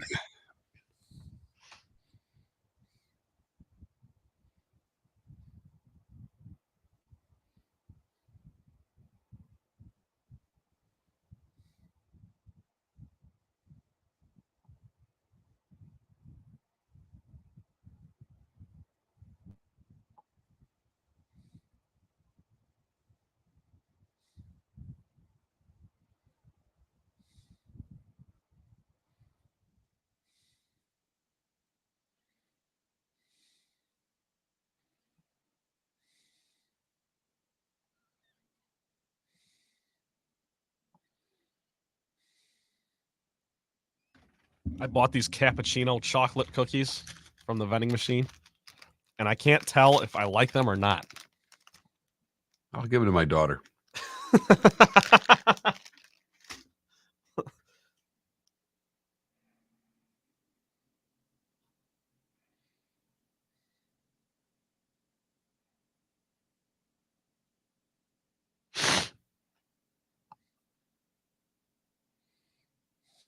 Fortunately, it didn't affect any bets. I don't believe. But in that North Alabama Lipscomb, the kid leaves his feet behind the 3-point line. Yes, I've seen it. They've been showing it all morning. And they only give him credit for a 2 because when he released the ball, he was inside the arc. But it's from where you leave. Where you leave. Fortunately, the over-under was 157.5. The point total was 152. Also, Lipscomb was favored and North Alabama won. So I don't think there's a single bet that's affected by the fact that they only gave him credit for 2 instead of giving him a 3. But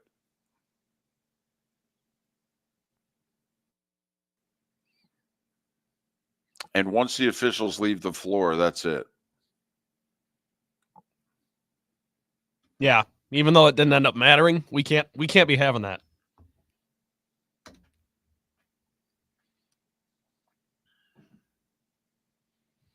Well, SEC me, what would be the live bet? I mean, how could you have placed a bet? So also, kid hits a 3 to tie it. But they. Well, what's the bet? If in game the line changed, the in game line changed. Gotcha. That's all he's saying. Not betting at the very end, but when you may have bet. You didn't get Lipscomb at plus 4.5. They were favored. How'd you get them at plus 4.5? If they were losing. Oh, gotcha. Well, I guess then.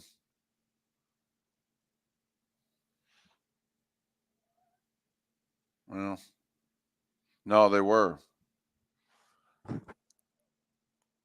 North Florida blew it last night. They were up 10 mid-second half. Allowed Austin Peay to tie it, force overtime, and they lost.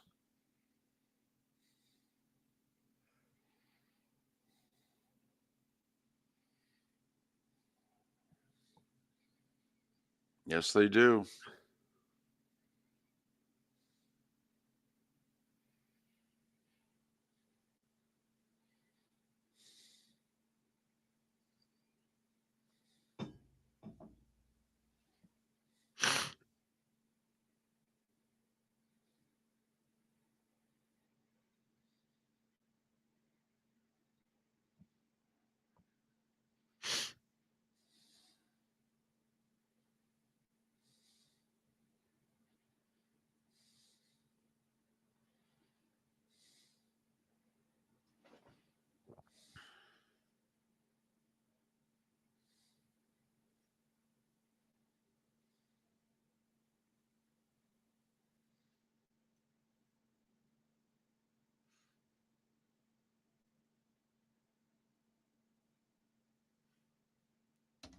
Here we go.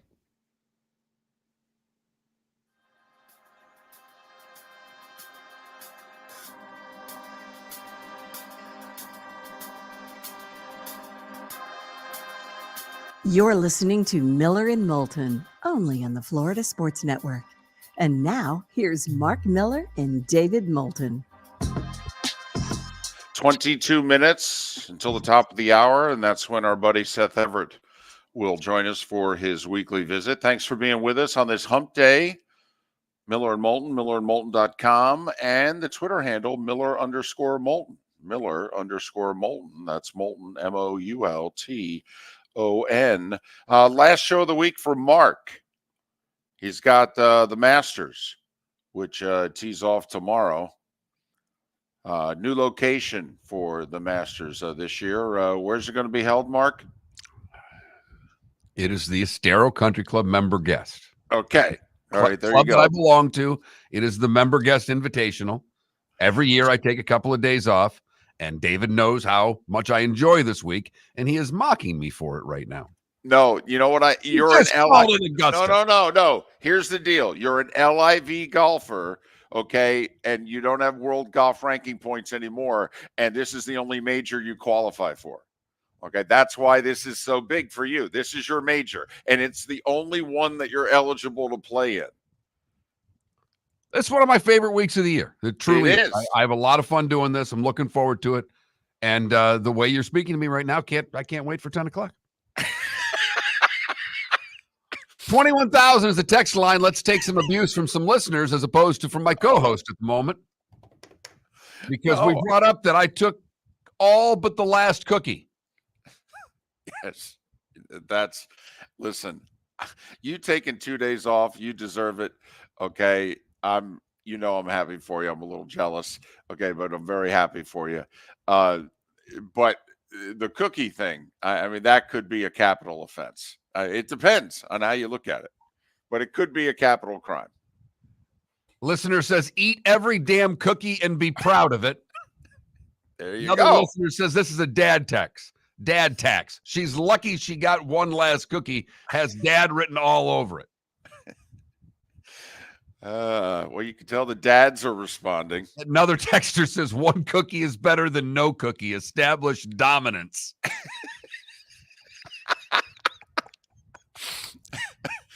Mark left his daughter one tag-along, not a sleeve, not a box, a cookie. Right. Here's a cookie and you'll like it.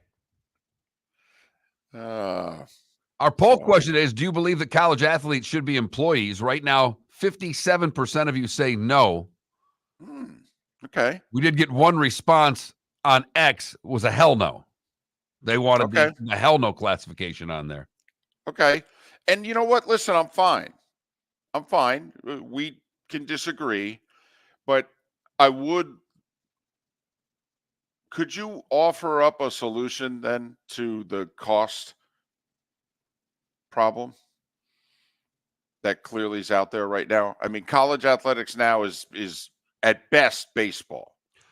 And unfortunately, I know a lot of you would like to just say, well, go back to the way it was. That's not going. The Supreme Court ruled 9-0. Right. That these athletes have the right to earn money. That's not changing. By the way, what's your solution? Ours is to make them employees. Right. Because what's yours? Because we all know what the constraints can be when you have an employer-employee relationship. I mean, what did we say the basketball team was? 7-21? Yes. Okay. Can't they be fired? Remember, we're all for them being employees. We think this is actually the way to go. This can, I think, rectify a couple of problems that are now very prevalent in college athletics, is to go down this road. But, nobody's talking about, everybody just keeps thinking about the riches side. Come on now. We all know what the other side is about being an employee. You can get your pay cut. You can get your hours cut. You can get fired. You can get fired. Okay. If you go 7-21, can they fire you? I mean, there's always grounds for dismissal, right? right? I mean, I was actually technically I've never been in a union. I was the only person at a union television shop to not be part of the union. And it's not because I was anti-union.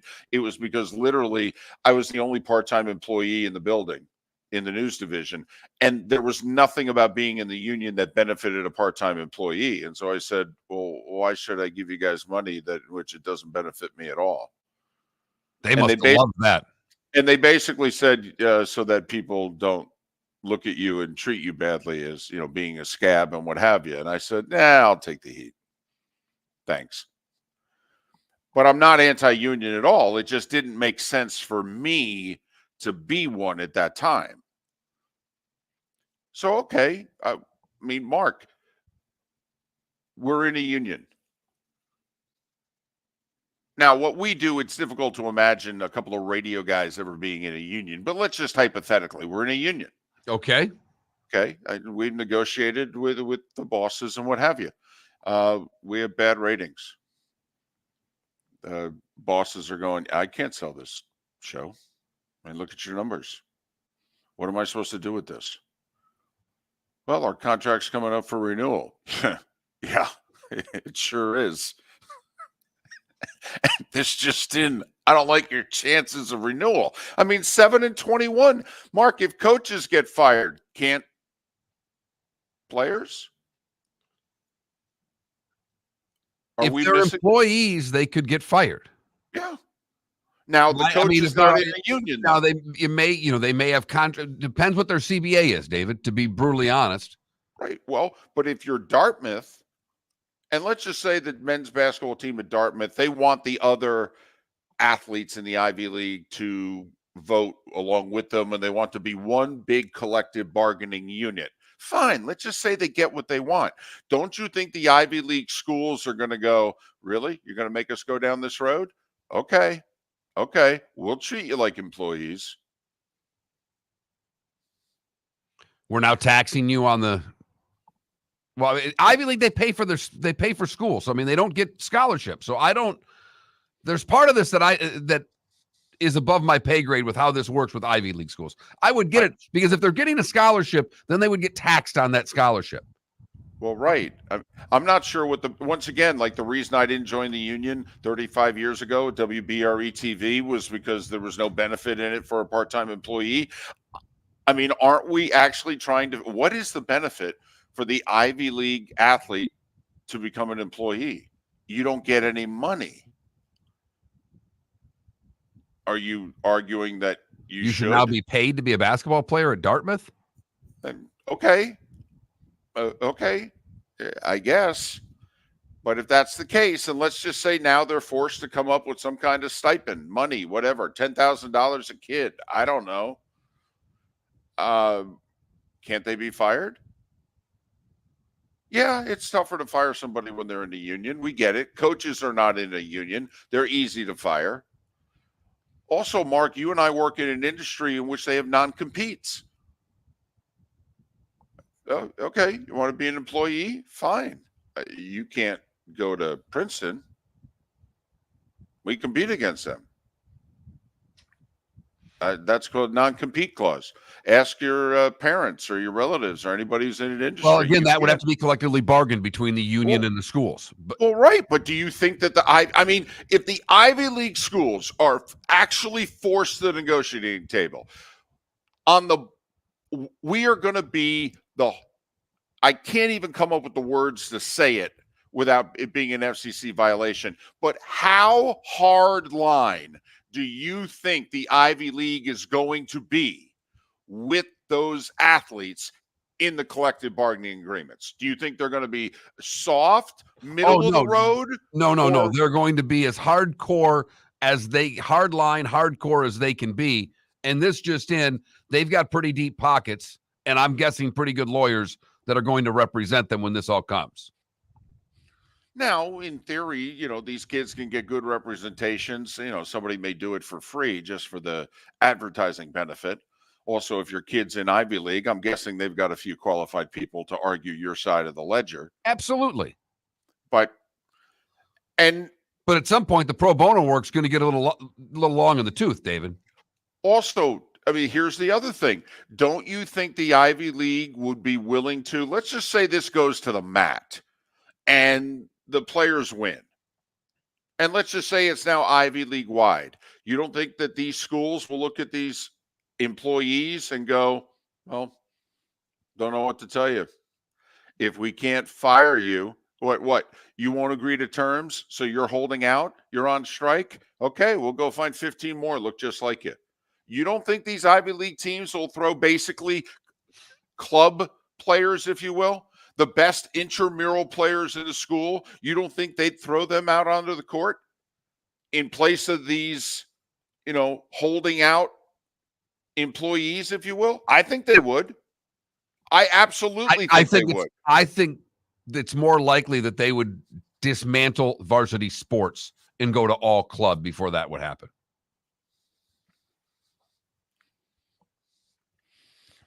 That's why this Dartmouth thing, while fascinating, really doesn't apply to big-time college athletics. No, but the cases in California do. Yes. Because the labor board in California is taking on the state to try to prove that USC and UCLA employees are athletes are employees. That's right. And the whole Cal education system there. Mm-hmm. So, but I mean, this is all the stuff that comes in the employer-employee relationship. Everybody's only focusing on the riches. Come on now. 98% of us are the employees. We're not the employers. I mean, who do we think has it better? The employer or the employee? Yeah, a lot of pressure being the employer, a lot of demands, a lot of risk. And I respect the heck out of everyone who is an employer and can make it. But clearly, all these schools have made it. There's not a risk of any of them going under. There's not a risk of them no longer playing sports. David, I gotta take a pause, quick 20 there. You said something there that I just have to make sure I heard that right. You have respect for all employers. Well, except maybe the ones that have employed us. Okay. All right. Just making sure that we're clear on that right there, because you sounded very eloquent in your statement, and I had to challenge it slightly. Okay, how about this? I give all employers the benefit of the doubt until they prove otherwise. How about that?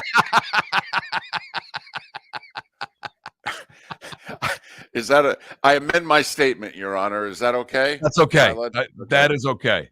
That was good. You read me, you were the person in court there. You read my statement back to me, and I said, wait, can I amend that? So we will allow it. Okay. But, there's a lot to this. And if you don't like the idea of them being employees, we get it. Okay, that's fine. But we do ask to try to provide some sort of a solution. We would, if you don't have one, that's fine too. But if it's just a no, what direction do you think they should go? Because we're not putting the genie back in the bottle. That's not happening. Oh, no chance. In fact, the Supreme Court has all but said, bring us more of these cases. I mean, Justice Kavanaugh has basically, and Justice Thomas, I mean, they're like, trust me, anything you can get to us, we will rule against the NCAA more if we can. Can you bring more to us?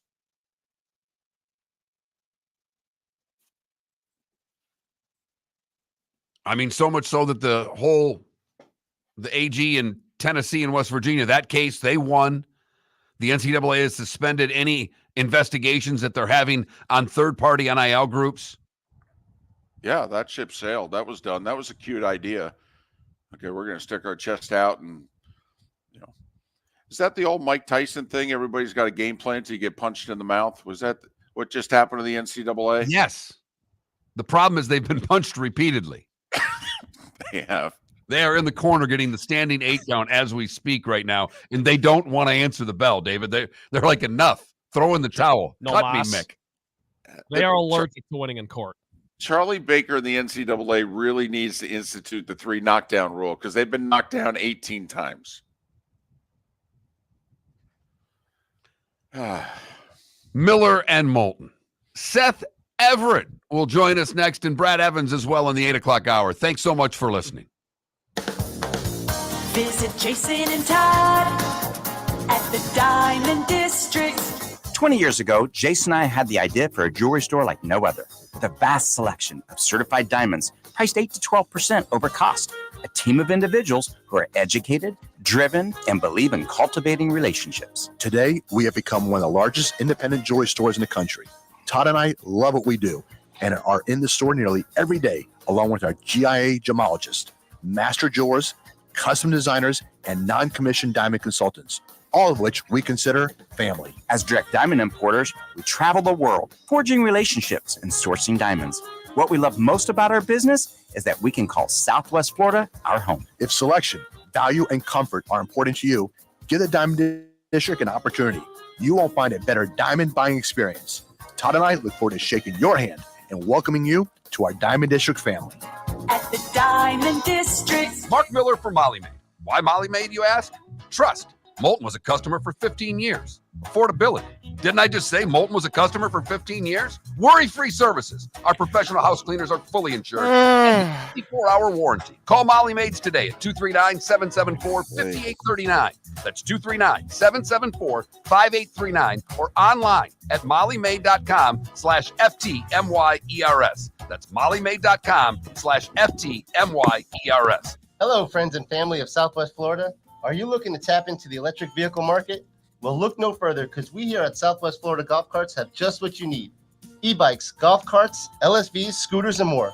Come down and talk with one of our experienced sales reps, have a soda and a smile, and you could be cruising the streets in your new EV today. Stop by the store or visit our website at flgolfcarts.com and enter for a chance to win $100 off your next purchase by answering John's monthly sports question. The law firm of Michael F. Hornung specializes in criminal defense, DUI, personal injury, nursing home claims, and auto accidents. I'm a former prosecutor with over 34 years of experience. The information I know is information you need to know. If you've been arrested for a DUI, time is of the essence to maintain your driving privileges. Call the law firm of Michael F. Hornung for a free consultation. At the law firm of Michael F. Hornung, we are committed to excellence in your representation. Being a local attorney with local knowledge is clutch to the success of your case. For over 30 years, we have successfully represented the citizens of Southwest Florida. For a free consultation, call 239-437-0095. That's 239-437-0095. Our offices are conveniently located in Fort Myers. Visit online at mfh-law.com. You are listening to Miller and Moulton on the Florida Sports Network.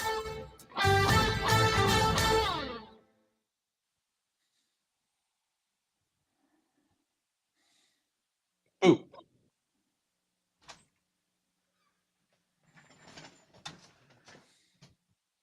Hey, man. Hey, man. How are you guys? Well, we're good. So let me guess. You in Syracuse again? I am. We had to switch it up. Usually I go up Wednesdays and I stay till Thursday. But my wife and daughter are leaving later, so I didn't want my other kid to be home alone. So after my class, I'm going to hustle home. So I came up yesterday. Okay. The question in our Twitch chat room is, you ever go to a Syracuse Crunch game? I am the former pre and post game host of the Syracuse Crunch. And I was American Hockey League Broadcaster of the Year. Wait a for minute. the Syracuse Crunch. Doing pre and post, you won? Yeah. How we do did you? the first because we did don't the you- first ever talk show. We did a 1 hour post game talk show, and it was had never been done before. And I was nominated that year, and I won. Had never been done in the A? In the AHL, not in 1995. It has since. We did it in the E way before that. That's funny. I don't know. Now the question was, do you remember John Baduke? Sure. Okay. Enforcer. Okay. Is John Baduke in the Twitch chat room? No, Oh, Michael. that'd be awesome. Michael, an attorney in Fort Myers, Florida, is in the Twitch chat room. Right on. Yeah. Scott Walker, Mike Fountain, Jack McElhargy.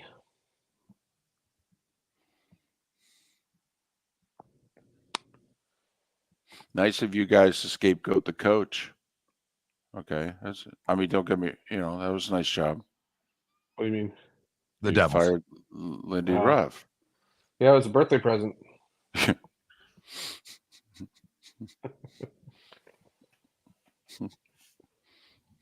He should have stepped down. Michael, it's just a shame it wasn't harder. John Baduke hit the guy in our Twitch chat room with a hockey stick over the head. Michael used to heckle people from the penalty box, and Michael, you deserved it. I can tell you with all sincerity, Michael, you deserved it. That was during Andy Allen agrees with me. That was during Michael's wild child years. Okay. His midlife crisis. Michael, I'm fine with it. After all these years, you deserved it. That's what I'm saying. You should be able to admit now, not me. You should be able to admit that you deserve it. Michael, you were egging him on. Come on, admit it. You're a lawyer. Which side would you want to argue in court? Yours or theirs? He'd want to argue his. He got hit with a hockey stick. He'd win that case every time.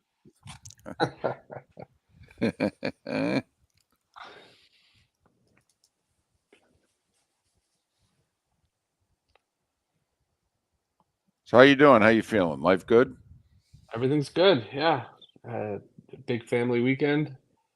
Life really? at What'd you 50. do? Oh, that's 50. Right. Yeah. Welcome to the club. Sunday we had the dinner with the mom and the sister and the extended family. And right, all the people you didn't want to be with, right? Right. And then and then Monday night got to be with my girls, and it was great. It was really fun. Here we go.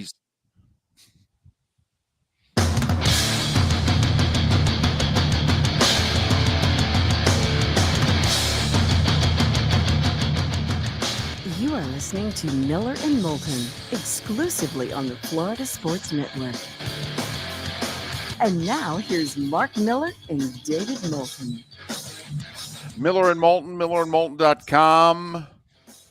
New Twix handle of Miller_Moulton. Thanks so much for being with us. Speaking of Twitch and Twix, Seth Everett joins us once again. He is Sports with Friends and Hall of Justice, two terrific podcasts. If he looks older on Twitch and if he sounds older and more subdued, it's because he is. The big birthday has come and gone. He is the big 5-0. How's it feel? Everything hurts. No, just kidding. Well played. Just joking. Well done. Well done. So did your hockey team fired your coach for your birthday? That was nice of them. I mean, they can't give you wins, so the least they can do is fire your coach for your birthday, right? Yeah, well, some weird thing always happens whenever it's a milestone, and my daughter walks in, and I said, they fired Lindy Ruff, and she says, well, now we'll never forget this day. I said, was it forgettable so far? Well, Seth, the crux of our show today has been about the Dartmouth case. I heard.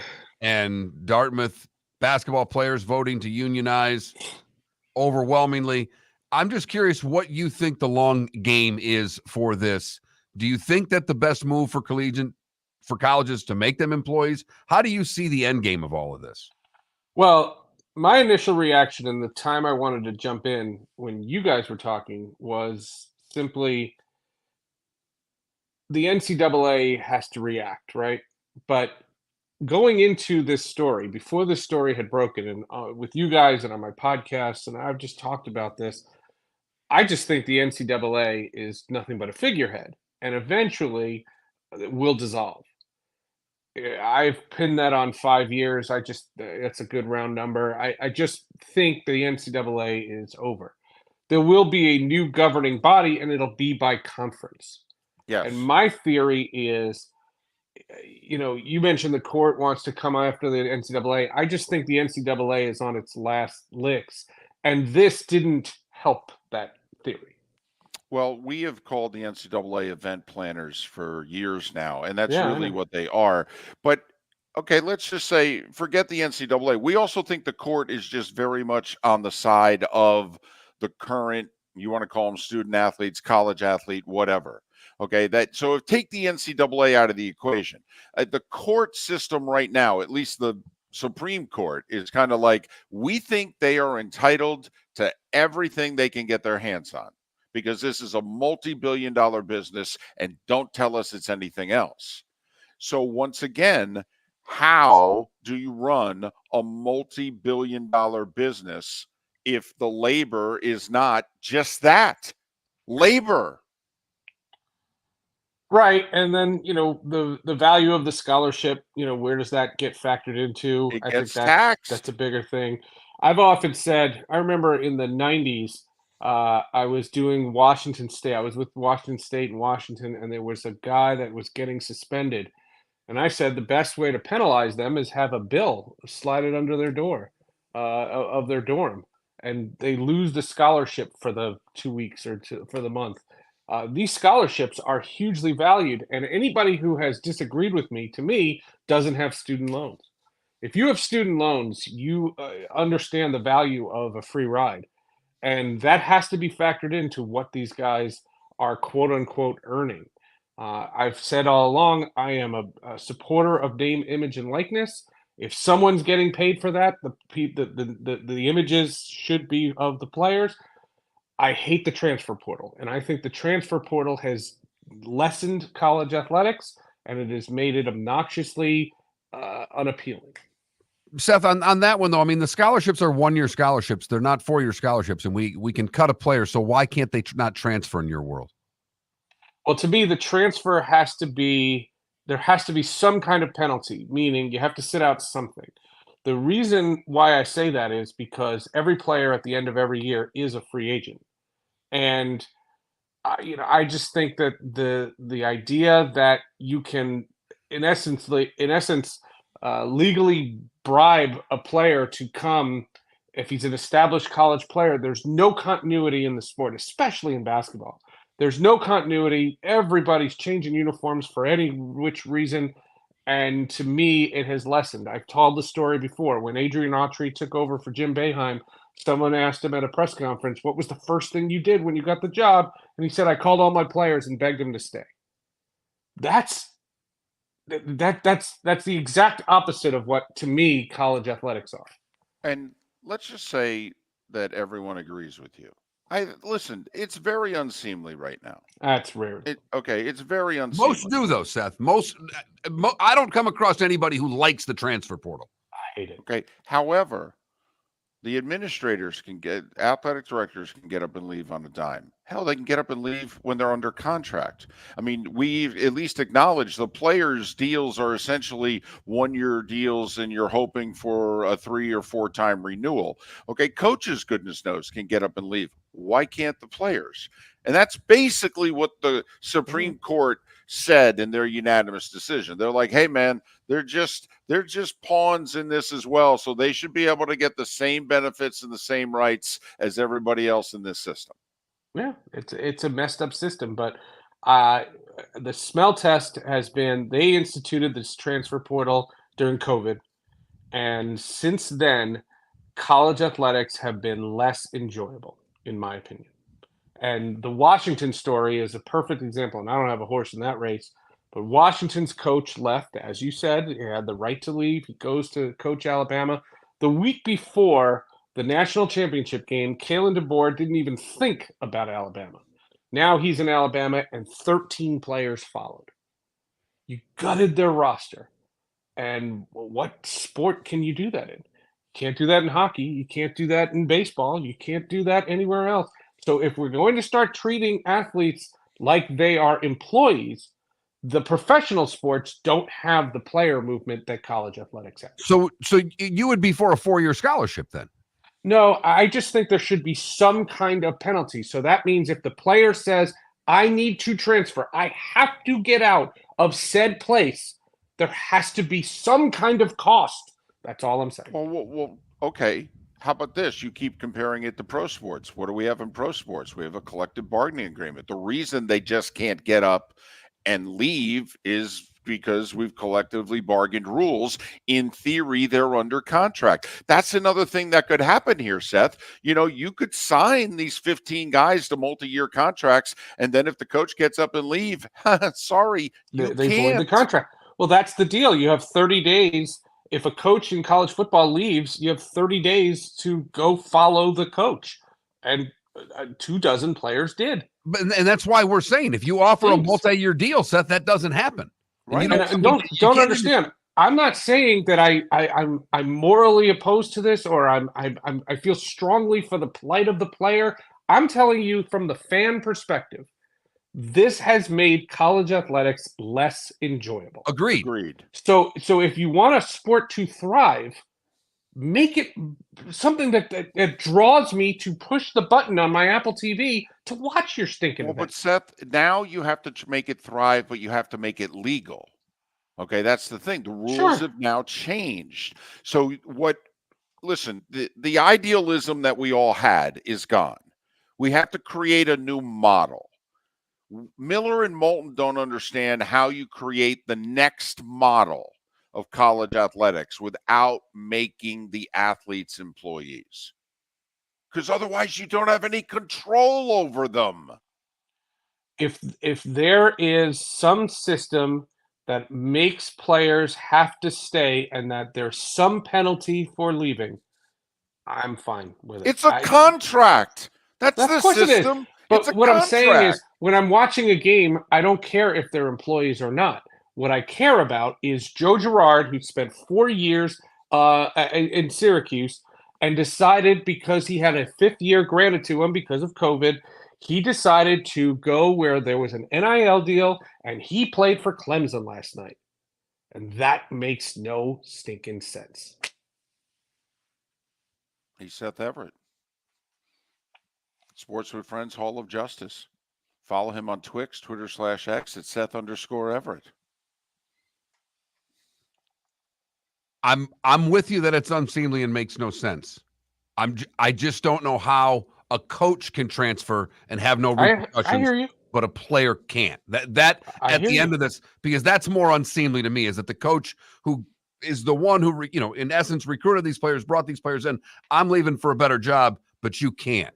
But one thing I've learned in the last 5 years of my life is that I can be much more arbitrary in what I decide to watch and follow.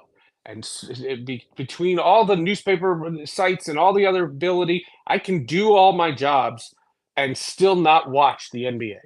That's an example. If I choose to, I haven't watched a regular season NBA game in years. That's my choice. You're getting to a point where I'm not going to tune into the NCAA tournament because I couldn't tell you who a good team is, and I don't care. Well, I have to admit, you've missed out on a really good college basketball season. Women's and men's. Oh, women's has been great. But women's I tuned into. Men's I didn't. And as far as but I will Clark, say, people ask me, missed a good men's season. People ask me if I watched Caitlin Clark. I did when the LA Kings took a 4-1 lead on my Devils. All right, 60 seconds. Sports with Friends Hall of Justice. Go. Sports with Friends is a dear friend, a guy by the name of Matt Derry. He is a Detroit sportscaster. He now hosts the Locked On Lions podcast. What we're doing, the Syracuse Brethren, the guys that I went to school with, we recently lost one of our own. And what we've decided en masse is that we're all going to talk more. And if I have a podcast called Sports with Friends, I want to put these guys on and showcase their amazing talents. Matt Derry, he's a Cleveland guy who now lives in Detroit. We talked about the Barry Sanders documentary, Jared Goff, all that kind of stuff, plus some cute stories. Sports with Friends is fun. It's Matt Derry. Hall of Justice didn't get posted last week. Wasn't my fault. It was submitted on time, but there was a technical snafu, so no show came out. So Quantum Leap season 2 review with my boy Sweeney Murdy, former Yankee announcer, is going to be out tomorrow. It's ready to go. And instead of being the Quantum Leap podcast on leap year, it's the first podcast of March. Seth Everett, Sports with Friends, Hall of Justice. Happy 50th birthday. Follow Thank him you. on Twix at Seth_Everett. Teach a great class today and safe travels home. Oh, we're looking forward to it. Seth Everett joining us once again on Twitch on the Miller and Moulton channel. Miller and Moulton. Brad Evans in 25 minutes. Thanks for listening. MillerandMoulton.com. Hello, friends and family of Southwest Florida. Are you looking to tap into the electric vehicle market? Well, look no further, because we here at Southwest Florida Golf Carts have just what you need. E-bikes, golf carts, LSVs, scooters, and more. Come down and talk with one of our experienced sales reps, have a soda and a smile, and you could be cruising the streets in your new EV today. Stop by the store or visit our website at flgolfcarts.com and enter for a chance to win $100 off your next purchase by answering John's monthly sports question. Mark Miller for Molly Maid. Why Molly Maid, you ask? Trust. Moulton was a customer for 15 years. Affordability. Didn't I just say Moulton was a customer for 15 years? Worry-free services. Our professional house cleaners are fully insured and a 24-hour warranty. Call Molly Maids today at 239-774-5839. That's 239-774-5839 or online at mollymaid.com/FTMYERS. That's mollymaid.com/FTMYERS. The waterways of Naples are a beauty to behold, and the Bayfront Inn has multiple ways for guests to enjoy the water and have some fun. Gather your family and friends and enjoy a leisurely day on the water with a pontoon or deck boat. If you prefer to explore the waterways without a motor, the Bayfront has canoes, standboards, and kayaks. At the end of your journey, enjoy lunch or dinner at the Bamboo Tropical Bar and Grill. The Bayfront Inn. Something for everyone. On 5th Avenue in Naples. Located on the East Trail, locally owned Naples Tiki Bar and Grill is an outdoor eatery next to the Hitching Post Shopping Center. Island-inspired food with a true tiki theme. The best place in Naples to enjoy the beautiful weather in Southwest Florida. The Naples Tiki Bar and Grill offers a great menu for dine-in or takeout. Enjoy our famous pulled pork, huge burgers, and tiki bar cocktails. Don't miss happy hour every day from 3 to 6 and live music 7 days a week. See you soon at the Naples Tiki Bar and Grill, 11498 Tamiami Trail East. You were listening to Miller and Moulton on the Florida Sports Network.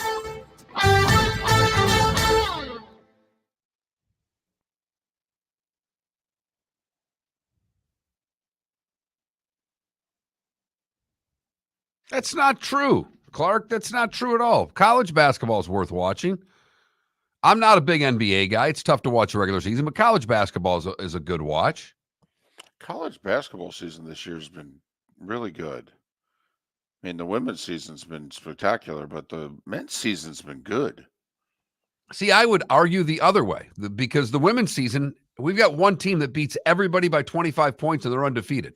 I already know who won the title in women's basketball. South Carolina.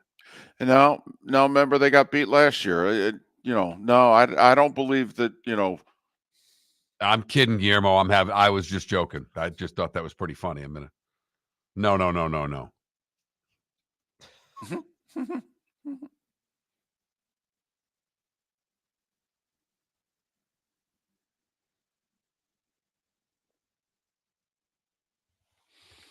Why, who's at the hotel? I missed it.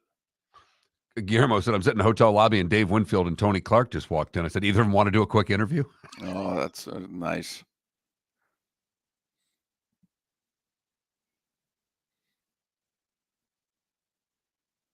David, do you happen to remember what the spread was on the women's national championship last year? Because that was an upset, right? Iowa was favored. Or no, were they not? I guess no, they weren't. Okay. I was under the impression that they were. Is that game on a Sunday again this year? Yes.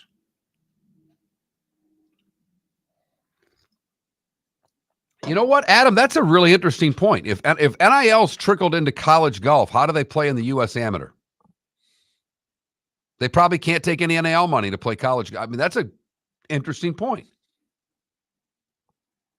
If you're a collegiate golfer and take money for name, image, and likeness, are you no longer an amateur golfer?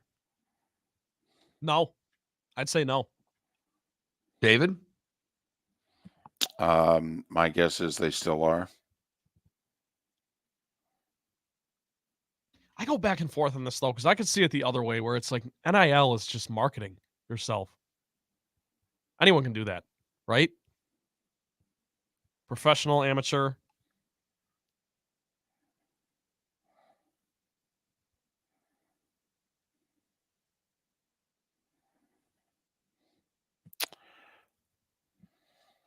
Yeah, but in theory, if you accept gifts, okay, you're no longer.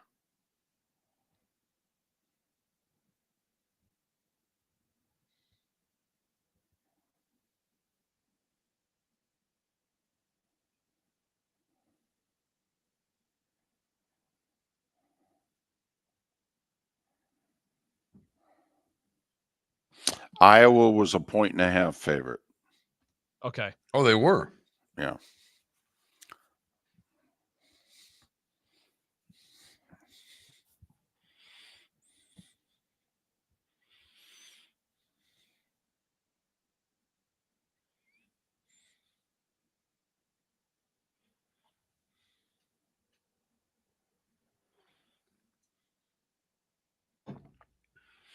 Well, Brian, it doesn't anymore because now in Florida, you're allowed to pay NIL. So if those team is being compensated in the commercials, they're allowed to.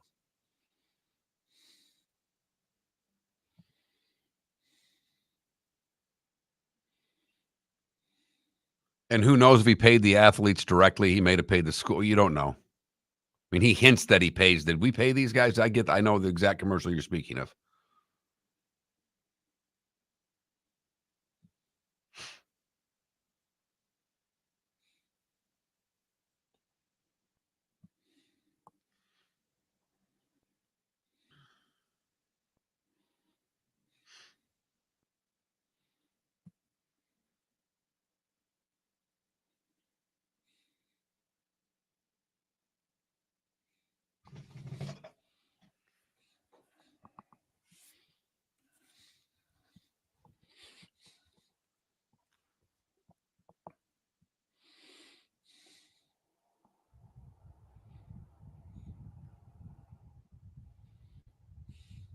Here we go.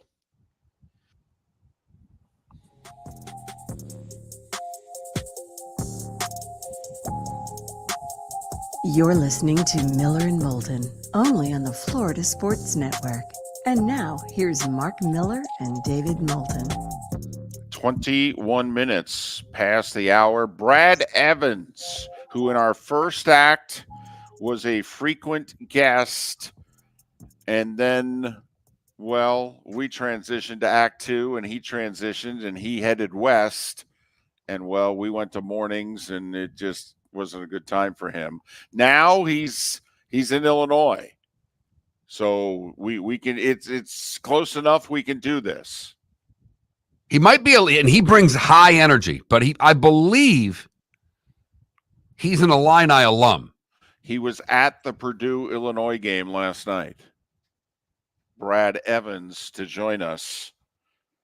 Host EP of Live on the Line on Stadium. Big into college hoops, big into gambling.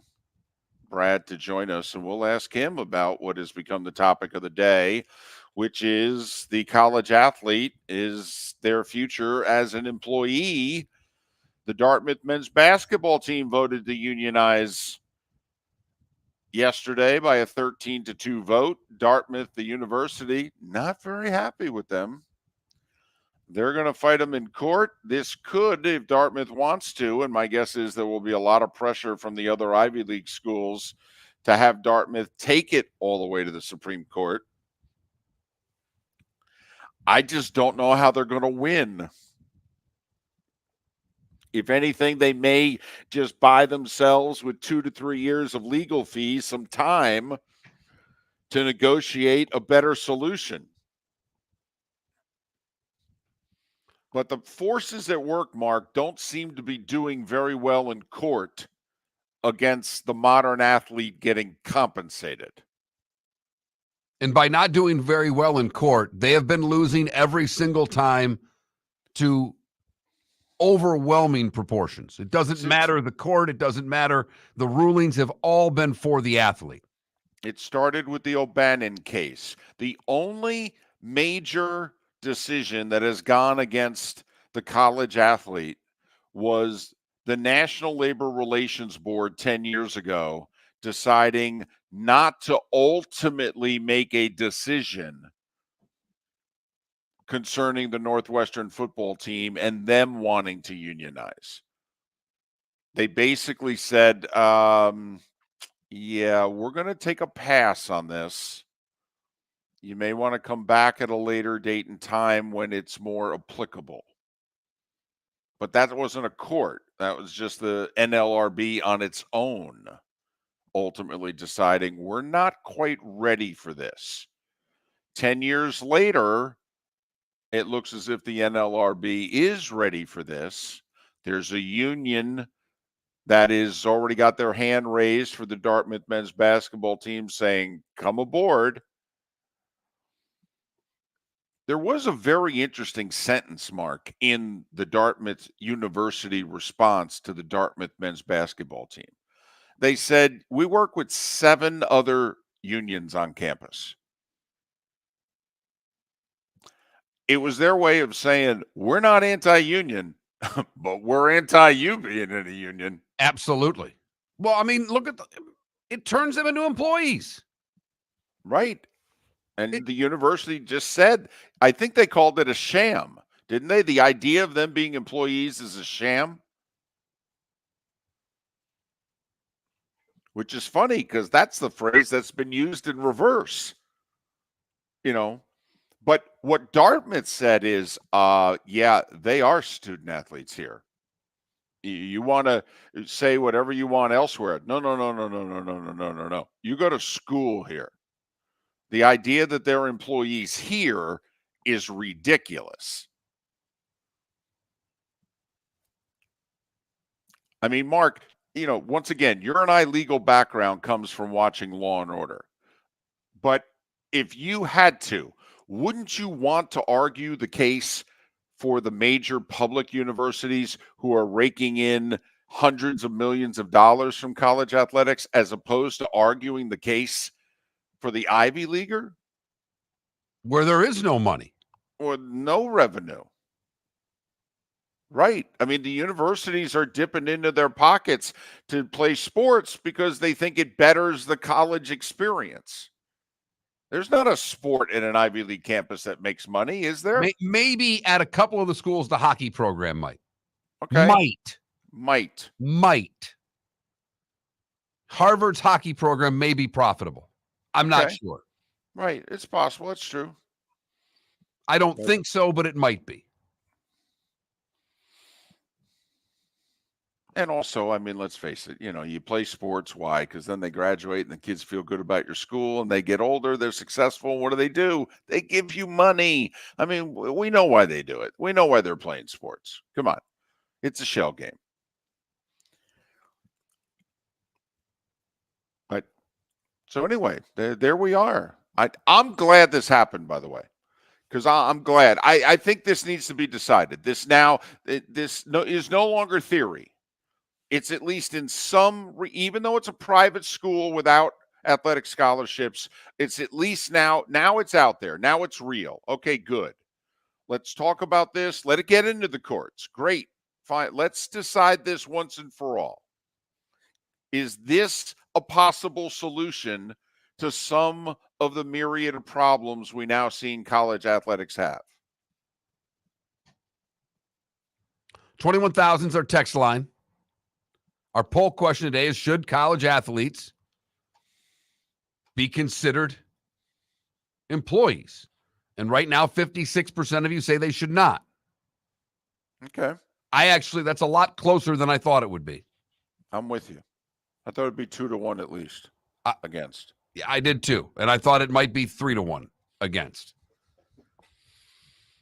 I know we've said this before about other sports and other instances, but isn't it fascinating? Does anybody else find it as fascinating as we do? Think about what's gone on in the last few days in college sports. The Big Ten and the SEC are basically threatening to completely rearrange college athletics as we know it. Talking about breaking away, a Super 2 conference. And what are they doing with the college football playoff? It is a complete and utter cash grab. That's all it is. That's all this is. We want to secure as many teams as we can. We want it in writing. In fact, we want our two champions to be the 1 and 2 seeds no matter what. I mean, this is so the conferences and the schools are completely out for themselves.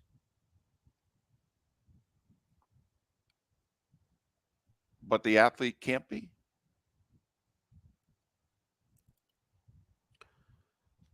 I think the college fan, David, hates both sides. Totally. I mean, this is where Seth was right in what he said. This is where the freedom of choice as a consumer, we can decide what we want to watch. And how will it affect college football this fall? I have no idea. I don't think it'll affect it one iota. I think it's a lot of talk. Because at the end of the day, the numbers of people viewing games keep doing what, David? They keep going up. You know, the other side to this is that I want more constraints on the schools. I mean, don't you want, I mean, it's the Wild West right now. Now, what do we have when we have employers and employees in sports? We have contracts. Both sides have to live up to them. The schools don't have to live. The schools are making you, the fan, bankroll everything. You have to pay for play. It's not NIL. It's pay for play. You have to do it, not them. They get the cash, the TV deals. They get the cash, the tickets, and the sponsorships. They're making you pay for their athletes and their workforce.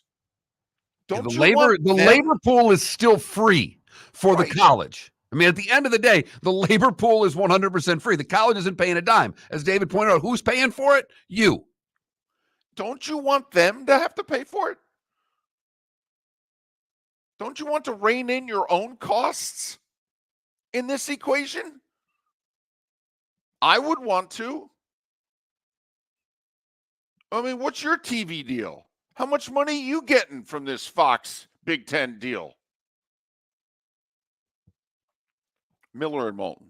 All right, let's switch gears. Let's talk about the purity of sport. March Madness. Brad Evans next. Hello, friends and family of Southwest Florida. Are you looking to tap into the electric vehicle market? Well, look no further, because we here at Southwest Florida Golf Carts have just what you need. E-bikes, golf carts, LSVs, scooters, and more. Come down and talk with one of our experienced sales reps, have a soda and a smile, and you could be cruising the streets in your new EV today. Stop by the store or visit our website at flgolfcarts.com and enter for a chance to win $100 off your next purchase by answering John's monthly sports question. Visit Jason and Todd at the Diamond District. If you're in love and thinking about a diamond, you'll want to hear from my friends Jason and Todd at the Diamond District. When purchasing a diamond, you deserve a relaxed, stress-free, and educational experience. You want to have a good time and feel comfortable. You want selection, quality, and value. At the Diamond District, you'll get it all. With our team of non-commissioned diamond advisors, no one's in a rush. We care only about you and making sure your needs and wishes are fulfilled. You'll be wowed by our selection of GIA-certified diamonds, stunning diamond bracelets, earrings, pre-owned Rolex watches, exotic ruby, sapphire, emerald, and tanzanite jewelry. There's something for everyone at the Diamond District, and all at the lowest prices anywhere. Jason and I love what we do and are in the store nearly every day. We look forward to shaking your hand and welcoming you to our Diamond District family. Visit Jason and Todd at the Diamond District. Mark Miller for Molly Maid. Why Molly Maid, you ask? Trust. Moulton was a customer for 15 years. Affordability. Didn't I just say Moulton was a customer for 15 years? Worry-free services. Our professional house cleaners are fully insured and a 24-hour warranty. Call Molly Maids today at 239-774-5839. That's 239-774-5839 or online at mollymaid.com/FTMYERS. That's mollymaid.com/FTMYERS. You You are listening to Miller and Moulton on the Florida Sports Network.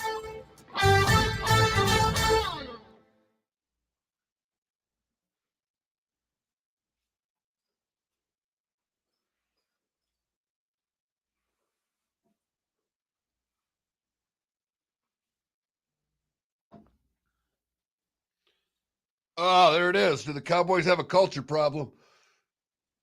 A story that won't die, at least on Get Up. When I saw that was literally on the screen yesterday. It's literally on it right now. Do the Cowboys have a culture problem? No one cares. Well, actually, they think a so. lot of people do care. They think so.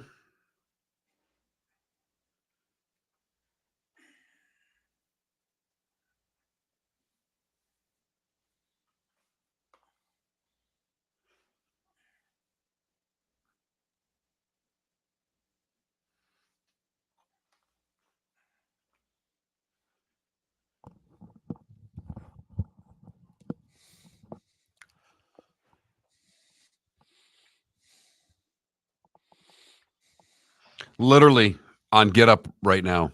Do Cowboys have a culture problem is literally what's on the screen. Every day this week, they've done that. They are hammering it. Because So apparently Dak said something about it, so now they can spread it out for a couple more days. Yeah, he gave an interview yesterday. He also said that he was going to remain a Cowboy, work out a long-term deal. Don't worry, we're doing this. Did you see the number for the Ohio State-Iowa big game? The women's basketball game? Yeah. Did 4.42 million viewers. Average was 3.39. It peaked at 4.42. Yeah. UConn, Tennessee in January of 99 is the last time a women's basketball game had more people watch it. The two biggest programs to ever play. And they're both at their height in 99. Yep. Exactly. Gino and Pat. Yep.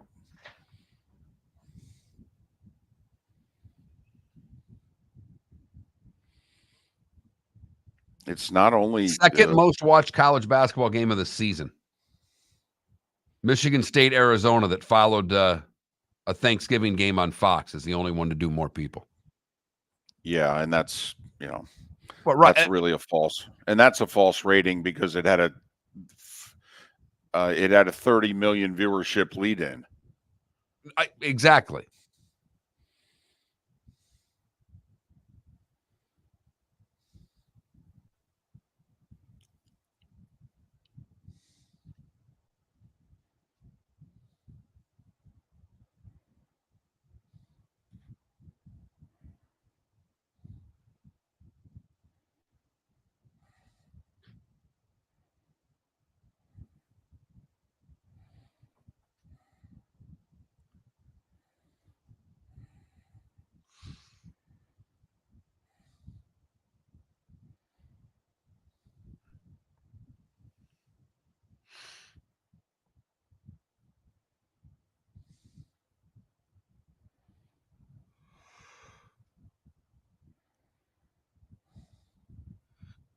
Yeah.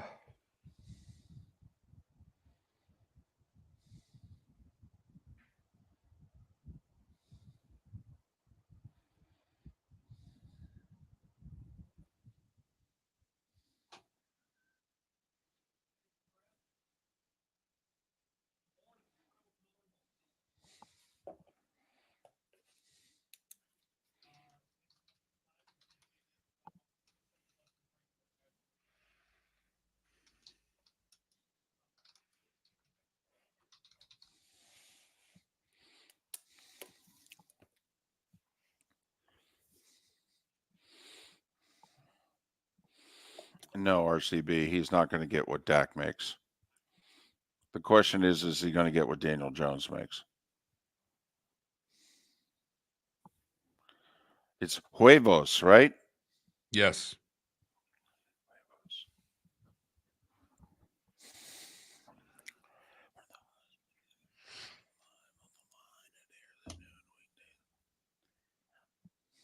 All right, Brad's ready, and here we go.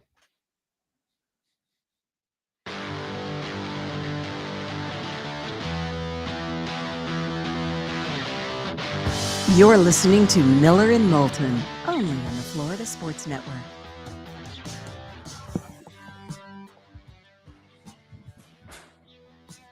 "22 minutes till the top of the hour. Miller and Moulton, thrilled to be joined by one of our favorites from our first act. Then we went to mornings. He moved west. Our schedules just didn't fit. Now, well, he's in Illinois. So it's an inconvenience for him, but we want him back on the show. He's Brad Evans. He's a fantasy sports legend. He's in the Fantasy Sports Writers Hall of Fame. He's one of the hosts and executive producer of Live on the Line, weekdays at noon on Stadium. You can follow him on his Twitter X handle, Noisy Huevos, Huevos. Brad, it's David and Mark. How the hell have you been? Fantastic, gentlemen. A Merry March Madness to you and yours. It's the greatest time of the year. It is, Brad. I know you were at the big college basketball game last night, but we were celebrating the A-Sun tournament, the Horizon League, all these little conference, the one-bid leagues are getting after it. Everything in full effect last night. A 10 seed beat a 1 in a conference tournament. A kid that transferred from one school to another beat his former school with a buzzer beater. It's March Madness. How much do you love these little conference tournaments? Oh, man, they're exhilarating. They're exciting. They're fun to wager on, too, to be honest with you, because it is pure madness. There was no question about it. You mentioned the 10 seed upsetting the 1. We saw the Austin Peay game, their head coach, climbing up on the scorer's table in celebration at the end of that game. It's thrilling. It really is. You never know what twists and turns are going to impact the respective bracket, whether it's in a conference tournament or soon in the big dance itself. So, yeah, man, it's must-see TV. Some people would argue that the conference tournament championship week is better than the NCAA tournament. I'm not one of those, but it's still, it got my undivided attention, to say the least.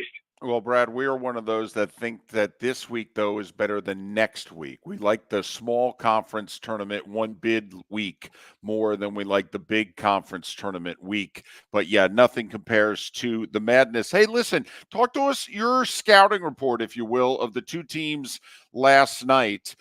Purdue getting it done on the road again. What's this, 2-3 Big Ten titles in a row, but also Illinois. Just whether or not they've got the makings. Are they Final Four, and is Purdue as good as their ranking? Yeah, let's start with Purdue, and they emerged victorious. A very strong second half. They were down a handful of points there at the break, and they were outstanding last night. Zach Edey, just really an uncontainable monster there in the middle, which often he is, putting up nearly 30 on the board. A lot of tap backs, and, that's kind of the formula of success for that team is those second chance opportunities. Braden Smith, Fletcher Lawyer, they were drilling some clutch threes in that game to propel Purdue to a victory. And they're going to be maybe the number 1 overall seed when the pairings come out on Selection Sunday on March 17th. But, I heard some people behind me in the stands saying, oh, Purdue can't win in March. They got no shot. Fairleigh Dickinson, very different team because of one player in particular, and that being Lance Jones, a guy that can create off the bounce, a lot of athleticism in the guard position with him, which this team did not possess last year. So if you think that Purdue is not going to survive the first weekend, you might as well wad up your bracket right now and throw it in bed because they are Final Four material. I don't care what the draw is. And then meanwhile for Illinois, a team that definitely has some characteristics to be a Final Four contender. The downside with them is they don't have a true blue point guard that logs a ton of minutes.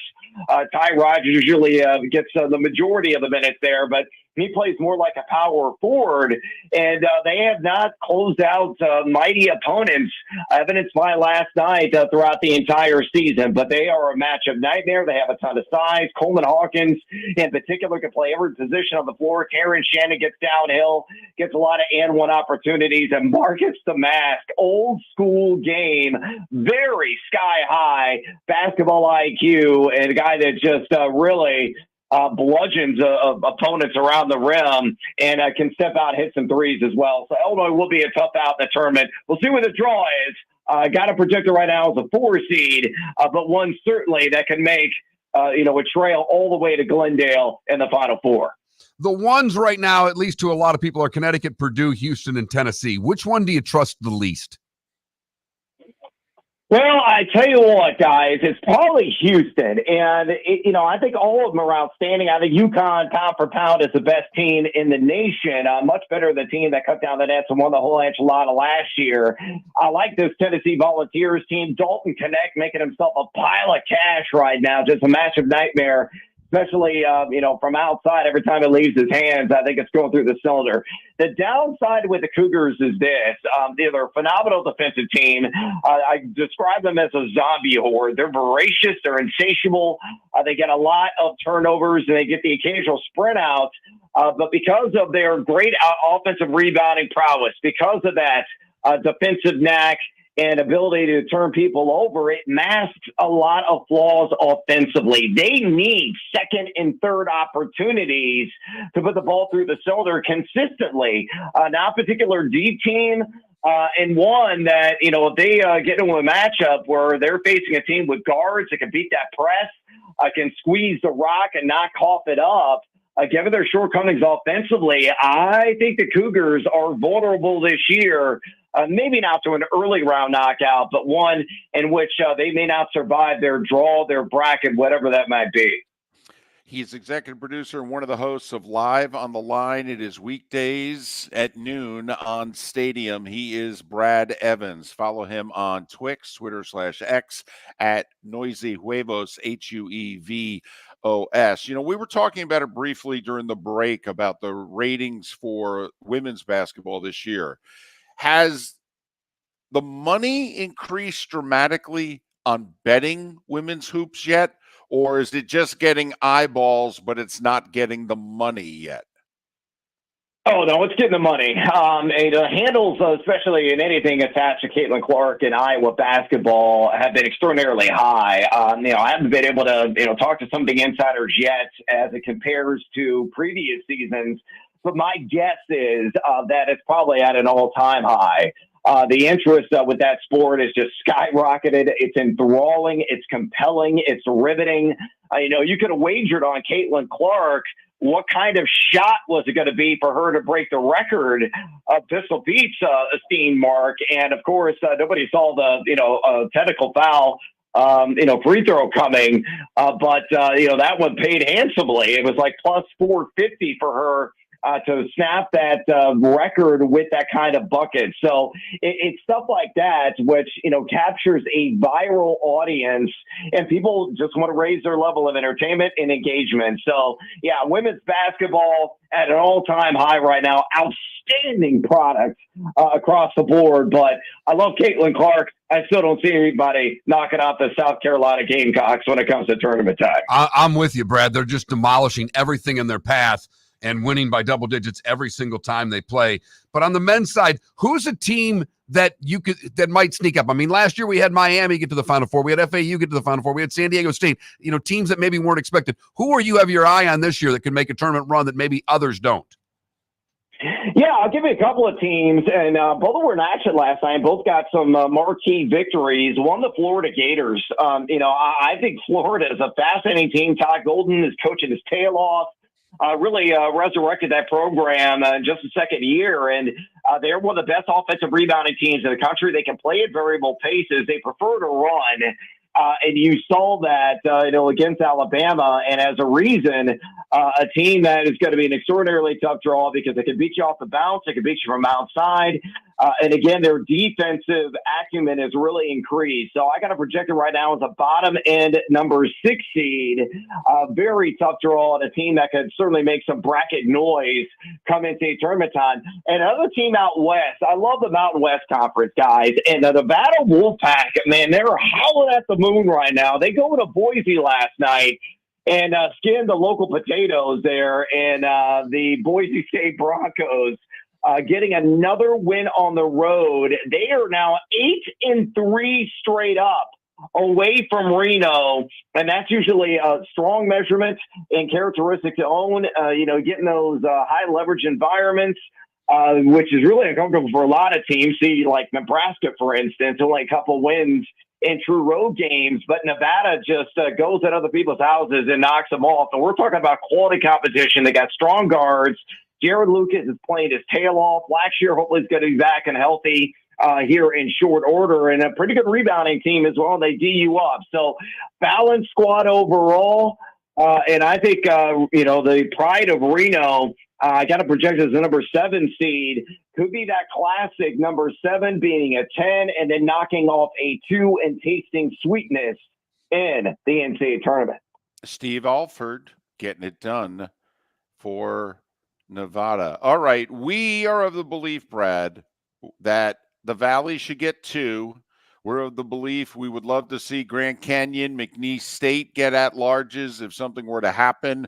We think if South Florida, they've got 15 wins in a row now. They could have 18 wins in a row heading and 25, 26 wins heading into the American final. We think schools like this, with everything that's stacked against them scheduling-wise and what have you, we think they should get at-larges. How much do you agree or disagree?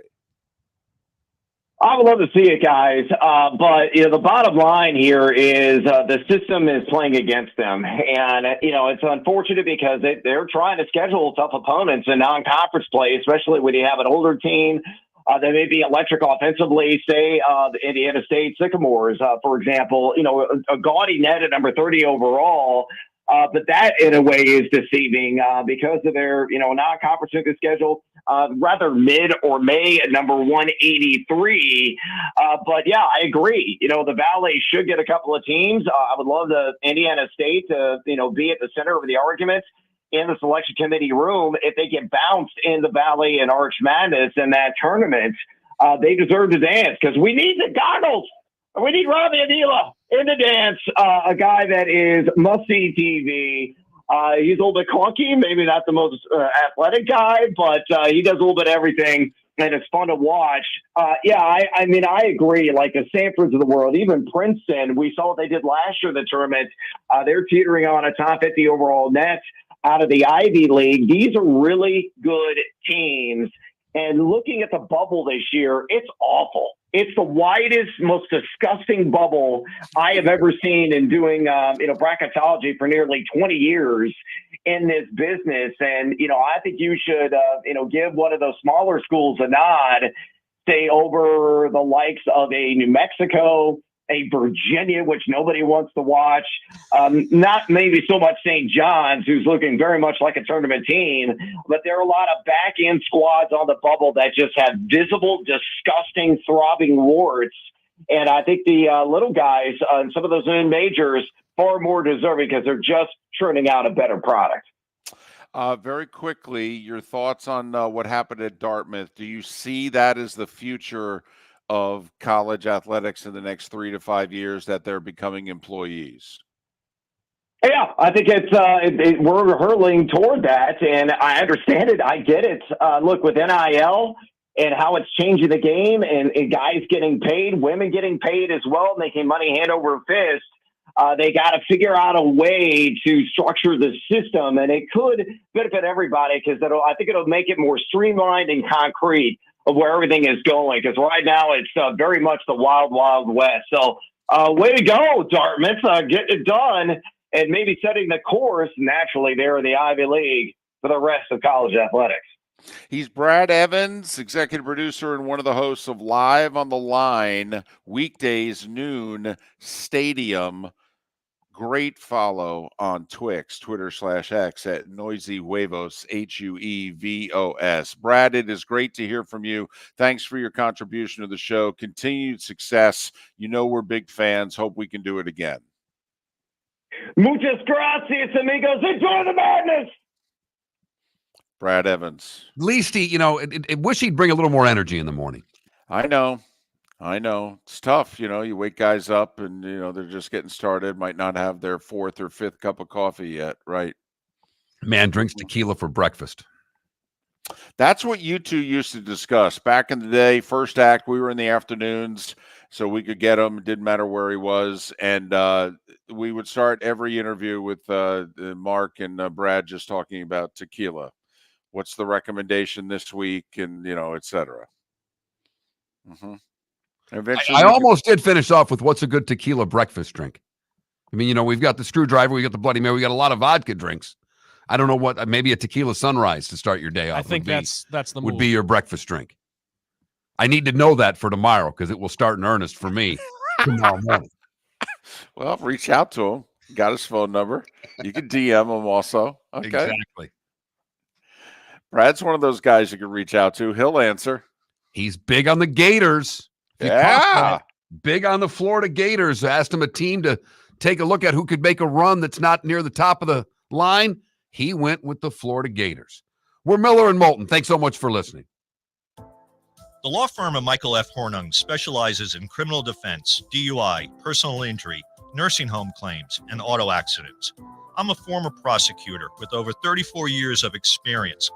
The information I know is information you need to know. If you've been arrested for a DUI, time is of the essence to maintain your driving privileges.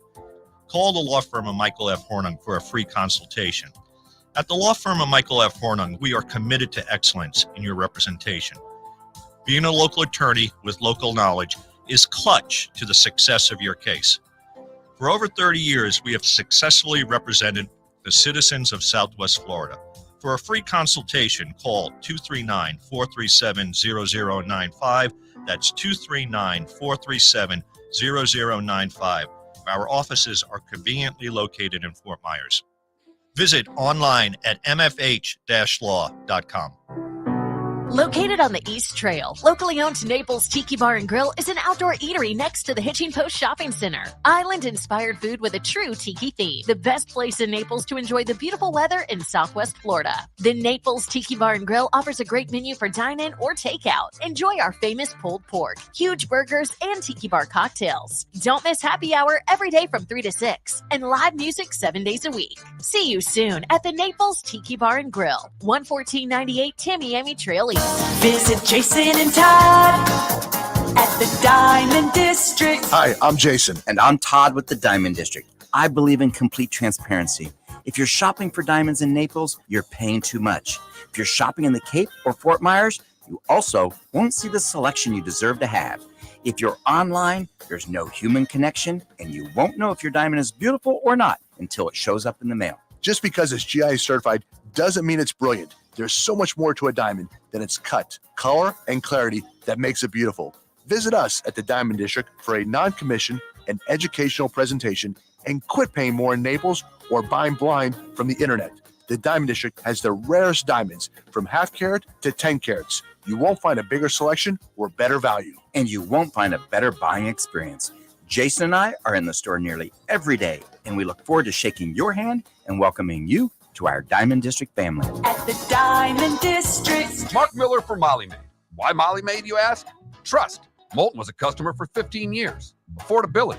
Didn't I just say Moulton was a customer for 15 years? Worry-free services. Our professional house cleaners are fully insured and a 24-hour warranty. Call Molly Maids today at 239-774-5839. That's 239-774-5839 or online at mollymaid.com/FTMYERS. That's mollymaid.com/FTMYERS. You were listening to Miller and Moulton on the Florida Sports Network.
So DePaul's net with the loss to St. John's last night dropped below that of Bellarmine.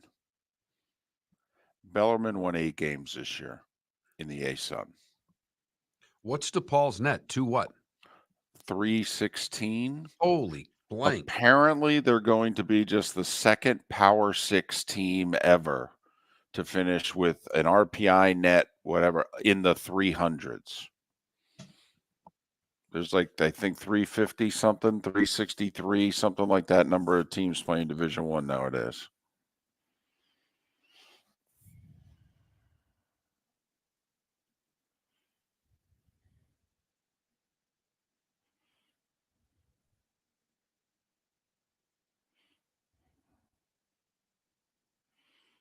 I'd call Will Wade.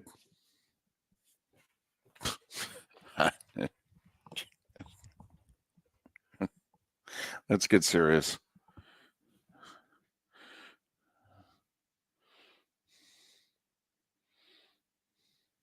Trying to buy players and win games. Let's go.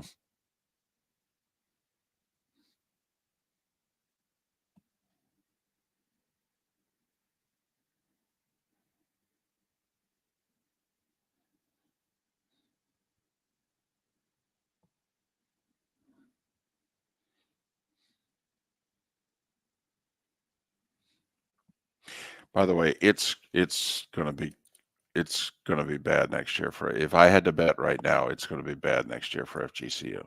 I think most of that roster is leaving.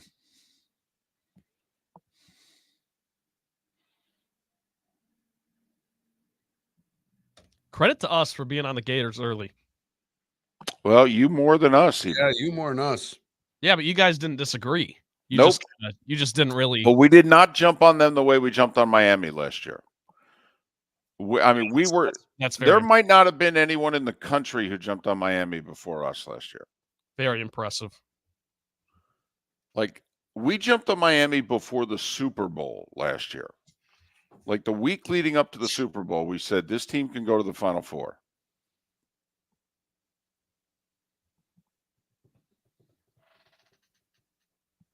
And I will say, Trent, we backed it up with our brackets for whatever that's worth. And that included we go to the Final Four? Well, I don't know if we had them beating Houston in the region final, but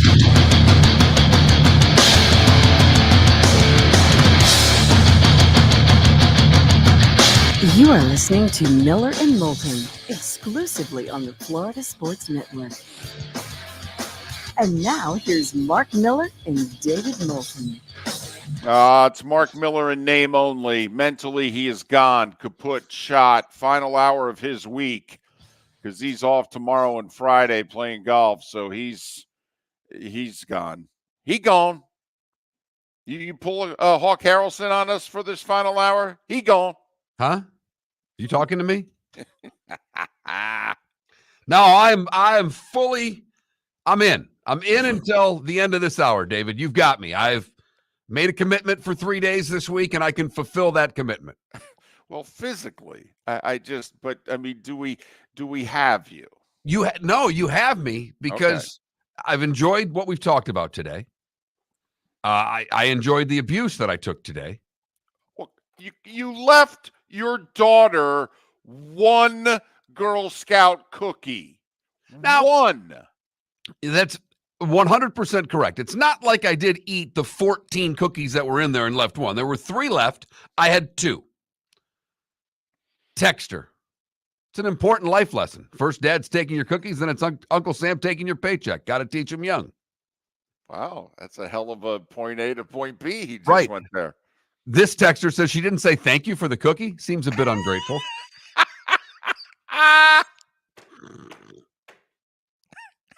Got to admit, the dads have totally had your back. Every single one of them. I cannot believe it. That's why I said you thought I was wrong when I said this could be the best boss move, biggest boss move you've ever made as a dad. And you're like, no, I'm a terrible father. I'm like, I feel I awful. don't think so. Made my daughter cry over a damn cookie. You know, the important part of this that we haven't really talked about is how good tagalongs are. And that just makes this whole thing even so much worse. Tagalongs are delicious. Trent, you bring up a valid point because it's hard for me to say anything is better than a Thin Mint, but the tagalong rivals the Thin Mint. It is in the same paragraph, if not the same sentence, as the Thin Mint. It's in the area code. But does that actually make it worse? Or does it make it better? Because now I can see the text coming in, 21,000 on the text line, in which they go, well, you left her one. That's a hell of a present. Question. Did your wife give you a hard time about it and say, come on, dude, you can't do that? Or did she gave me, she went more parental at me than she did wife. She basically said that I disappointed our daughter. Oh, wow. Yeah. Oh, come on. That's unnecessary. You didn't need to go there.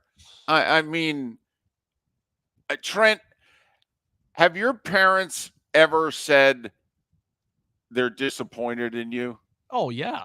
Okay. And is there anything worse than that? If my grandparents said it. Other than that. Thank you. But that's never happened. Thank God. I disappointed my grandmother once. I'm sure I've disappointed my grandparents. They just haven't told me. No, that. she told me. Told you. I was taking care of her condominium while she was down. She was actually in Florida for the winter vacationing. This is how my family came down here. My grandparents had a place here from the mid 70s. And so this is 1987. And when Indiana beat Syracuse for the national title, I happened to have a rather large party at Grandma's place. So much 18. 17. Oh, that's right. You're a few months away from 18. Yeah. So the party got out of hand.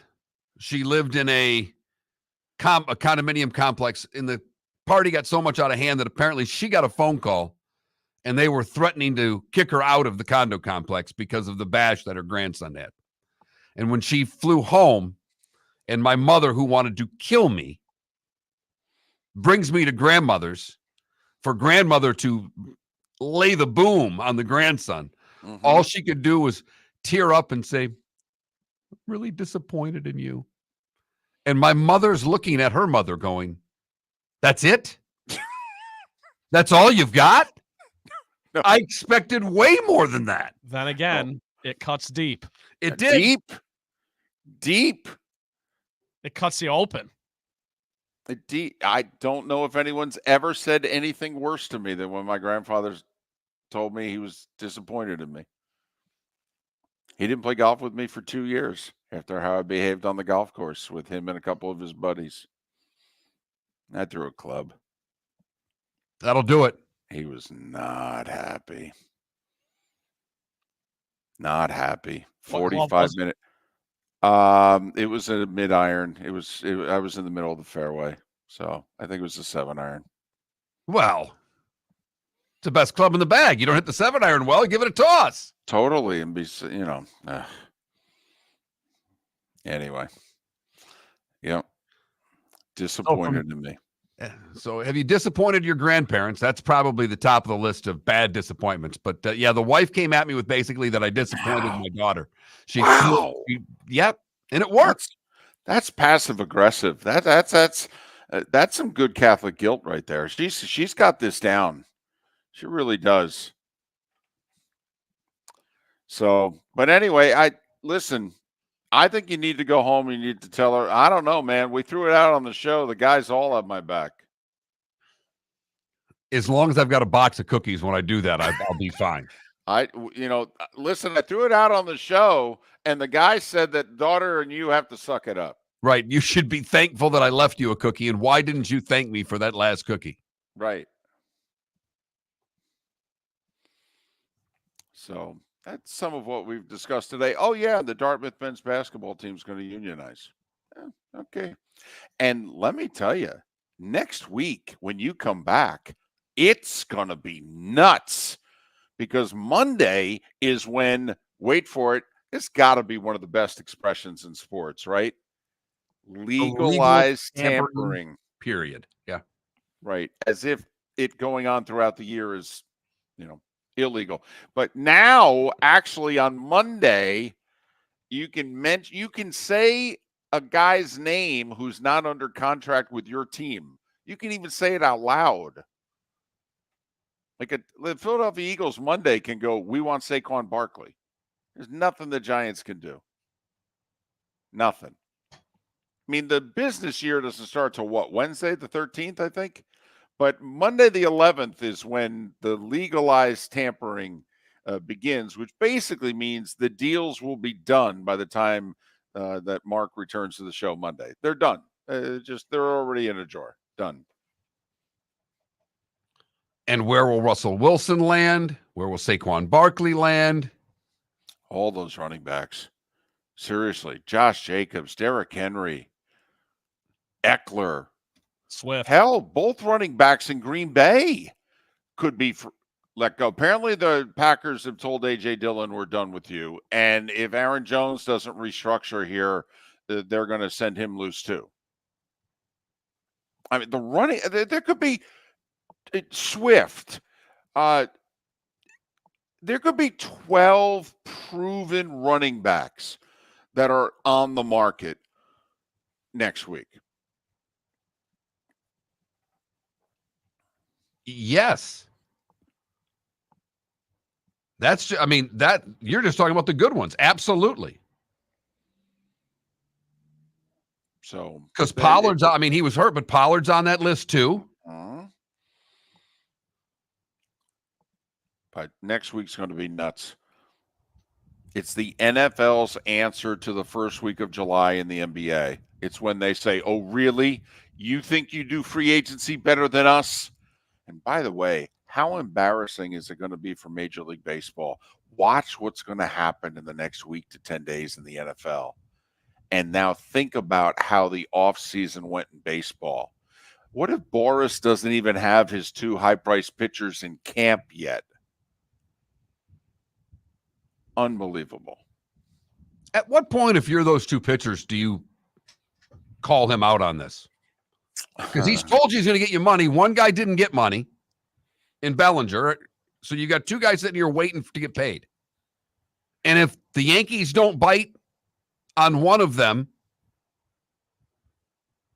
how many are in the market for him? How many can afford him with the tax? Like people, one of the stories that's out there is Lucas Giolito, who was supposed to be one of the big starters for the Red Sox this year. It turns out he's got a partially torn UCL in his right elbow, and he's right-handed, so that's a real problem. And he's likely now not going to pitch all year. And remember, they traded away Chris Sale. So the talk now is, well, the Red Sox really need to go out and get Jordan Montgomery. Yeah, actually, if I were the Red Sox, that's more reason for me to keep my money in my pocket. Now that I'm not going to have 30 starts and 180 innings out of Giolito, what? Where do you think we're going to finish with Jordan Montgomery? We're going to finish last. Okay? He's not going to help that much. So why should I give him $25+ million this year? Now, if I had Giolito, I could make the case, top end of the rotation, blah, blah, blah. Maybe we can contend for the last wild card. Maybe. Wouldn't you bet the under on the Red Sox right now at 79.5 all day long? All day long. In that division, yes. All day long, yes. Who in the world are they going to finish ahead of? It's not going to be the Yankees, even though the Yankees only won 82 games last year, but we all think the Yankees are improved this year. The Jays can win that division. They can. The Orioles won the division. And come on, are they really going to finish ahead of the Rays? Do you really think the Rays are going to win less than 82 games? Well, and with the Orioles, too, it's like, even if they do regress a little bit. How many games they win last year?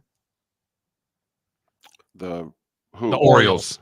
101. So if they win 94 games, they regress 7 games. The Red Sox aren't sniffing that. No. And if I were the Red Sox, because of it, I'd keep my money in my pocket. No, why spend money on a bad team? No. Now, of course, why'd they fire the GM and go the whole regime change? But anyway, your question was about Boris. I think they're already questioning it, Mark. I think behind the scenes they've said to him, well, you really screwed this up. I mean, Blake Snell turned down $162 million from the Yankees. 6 years, 162. 27 a year. Seriously? They turned that down. Okay. Listen, if I'm Pete Alonso and some of the other guys who in the last year has switched to Boris, going, oh, he's really going to get me paid in free agency. Those are the guys right now in which I'm going, this might have been a mistake. Miller and Moulton. Good, bad, and ugly. What's on tap today was the day when. It's all coming up. Thanks for listening. Visit Jason and Todd at the Diamond District. If you're in love and thinking about a diamond, you'll want to hear from my friends Jason and Todd at the Diamond District. When purchasing a diamond, you deserve a relaxed, stress-free, and educational experience. You want to have a good time and feel comfortable. You want selection, quality, and value. At the Diamond District, you'll get it all. With our team of non-commissioned diamond advisors, no one's in a rush. We care only about you and making sure your needs and wishes are fulfilled. You'll be wowed by our selection of GIA certified diamonds, stunning diamond bracelets, earrings, pre-owned Rolex watches, exotic ruby, sapphire, emerald, and tanzanite jewelry. There's something for everyone at the Diamond District, and all at the lowest prices anywhere. Jason and I love what we do and are in the store nearly every day. We look forward to shaking your hand and welcoming you to our Diamond District family. Visit Jason and Todd at the Diamond District. Mark Miller for Molly Maid. Why Molly Maid, you ask? Trust. Moulton was a customer for 15 years. Affordability. Didn't I just say Moulton was a customer for 15 years? Worry-free services. Our professional house cleaners are fully insured and a 24-hour warranty. Call Molly Maids today at 239-774-5839. That's 239-774-5839 or online at mollymaid.com/FTMYERS. That's mollymaid.com/FTMYERS. Hello, friends and family of Southwest Florida. Are you looking to tap into the electric vehicle market? Well, look no further because we here at Southwest Florida Golf Carts have just what you need. E-bikes, golf carts, LSVs, scooters, and more. Come down and talk with one of our experienced sales reps, have a soda and a smile, and you could be cruising the streets in your new EV today. Stop by the store or visit our website at flgolfcarts.com and enter for a chance to win $100 off your next purchase by answering John's monthly sports question. You were listening to Miller and Moulton on the Florida Sports Network.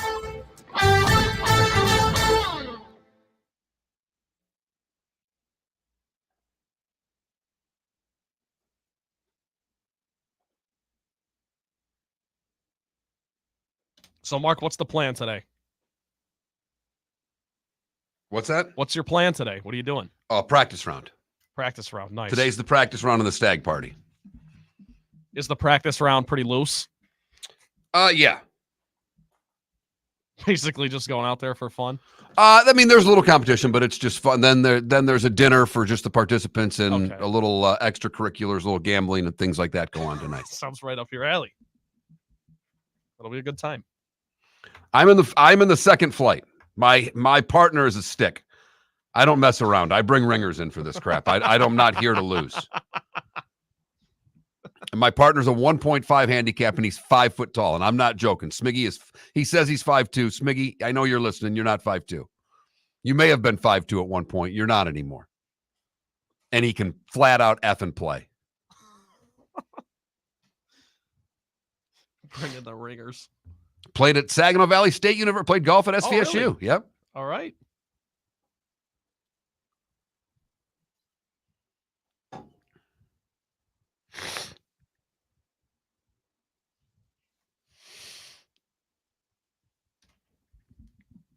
Big one for Sparty tonight, Mark. I know. Huge. And they're 8.5 point favorites.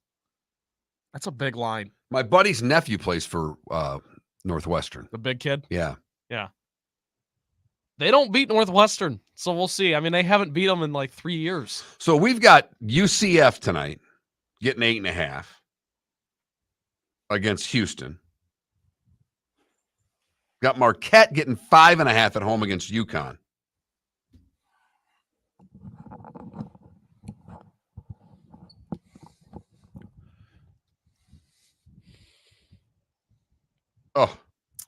The system buried plays and all bourbon. horrible. Well, Everyone we didn't like them last night. Oh, We went 1-2. hated Missouri last night, but we had to blindly take it because you got to trust the system. So you got UCF tonight getting 8.5 against Houston. You got South Carolina getting 5.5 at home against Tennessee. I actually like the UCF play tonight. I like the South Carolina play. You got Marquette getting Well, 5. Wait. South Carolina's ranked though. Right, but they're playing a higher ranked team and they're at home. Yeah, but our thing is unranked teams at home. Okay. So that's a cousin of the system. It's not a system play. I mean, we have 2 system plays tonight: UCF and San Jose State. Those are the system plays. I hate them both. I'm going to play them. I already played the under on the Red Sox during the show. Now, do you want to make South Carolina and Marquette the other plays because they're hosting Tennessee and UConn respectively? Well, isn't that UConn trend still of them not winning against ranked teams on the road still in? Now, I will say, didn't Marquette just lose a key player? But also Marquette has to avenge what they get beat by 40. Right. And they're getting 5.5.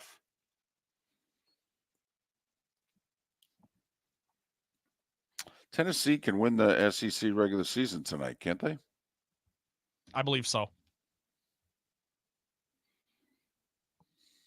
Also, Gator Dad, yes, you're spot on. Gators roll deep. That's a huge reason I like them so much.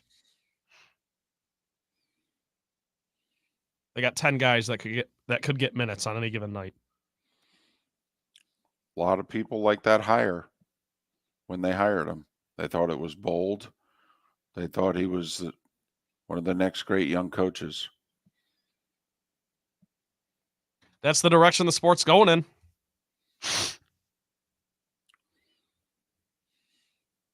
John Shire, Hubert Davis. Well, they were alums, though. But yes. Yeah, but I'm just the like the younger is there a Michigan State alum to replace Izzo? Not in coaching that I can. Where's think Stevenson? That was there. Dwayne Stevenson. He's at Western Michigan, and I actually always thought that was going to end up being his job. So maybe he will come back and take it, but he ain't doing too hot at Western. So what do you mean? They had the bounce pass to win the other night.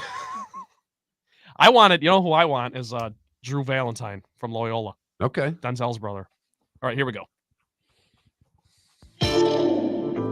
Welcome to the bonus hour, brought to you by Jason and Todd at the Diamond District. And now, here's Mark Miller and David Moulton. Diamond District bonus hour, Miller and Moulton, millerandmoulton.com, and Miller_Moulton on Twix, Twitter/X. There you go. So I got that going for us, which is nice. Good, bad, and ugly. What's on tap? Today was the day when, along with some plays, our system went 1-2 last night, but our plays went 5-2. So there's only 2 system plays tonight. Just get ready. There's only 2, but there will be other plays tonight. So pay attention, bet accordingly. Yeah, we need to get back on a heater. We've been falling off a little bit lately, and I'm not happy about it.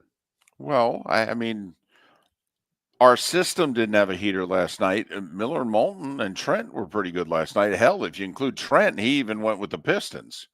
But if we, keep that out of it, because you and I would never bet the Pistons, we still went 5-2. But the system didn't have a good night. But in fairness to us, and hey, we'll take the 1-2. We got to wear it. We have a system. It didn't produce last night, although it did produce a true straight-up win on the road against a ranked team. Thank you very much. But we did say we did not like the system plays last night. So, we're like those talking heads who we sounded like we made a declarative statement, yet we gave ourselves an out. The system plays are on the back 9 because once conference Right. tournaments start, we can't. Yeah, neutral no, this site. is it. Yeah, we've only got another week and a half of system plays. I will say the system was great in January, February. So far in March, the system's struggling a bit. It is. It is. You know what's not struggling? People watching Iowa women's basketball. Did you hear the story from yesterday? With the numbers from the Iowa. Oh, no. No. But read the numbers, and then I'll tell you the follow-up. Okay. So Iowa and Ohio State Sunday attracted more than 4 million television viewers at its peak. It hit 4.42 million late in the second half. It averaged 3.4 million people. It is the second most watched, or the most watched women's college basketball game since 1999. That game happened to be UConn and Tennessee. That did 3.88 million. The second most watched basketball game of the season. Actually, it's the most watched basketball game of the season because the game that they say is the most watched was Michigan State, Arizona, that followed the NFL Thanksgiving game on Fox. Right. So it had a 35 million viewer lead-in. And so even though it lost 90% of it, it still was the highest rated game. Okay, whatever. Two things that have come out here in the last 24 hours. A, Fox's women's basketball ratings are better than their men's basketball ratings. Now, that's Fox and FS1. But Fox's women's games have more viewers than their men's games so far this year. Period. End of sentence. There's no qualifying it. This isn't Caitlin Clark, Pete Maravich. One had the 3, one didn't. One played 4 years, one played 3. No. This is straight eyeballs. Fox and FS1. Men's college basketball games, women's college basketball games. The women have had more viewers. It's close, but they've had more viewers. That's number one. Number two, apparently Fox actually called Caitlin Clark and said, how much would it take for you to stay one more year? No. Apparently. It doesn't mean I can't laugh. Apparently Fox said, let's talk NIL. What would it take? Which begs the question, is this going to reach the WNBA? Because, we got 3 more weeks of Caitlin Clark. Iowa's going to be a 1 or a 2 seed. And probably a 1. And you figure they're going to go to then at least an Elite 8. And obviously the sport is hoping that they go to a Final Four for the viewership and the attention and all that. And they're really hoping that the brackets come out that South Carolina's on one side and Iowa's on the other. Well, I actually think they're going to make sure that they meet in the semis again. They're going to make sure that, listen, because they're going to count on South Carolina getting there. And I think they're going to say, listen, make sure if they meet in the semis, because we'll take either one in the final.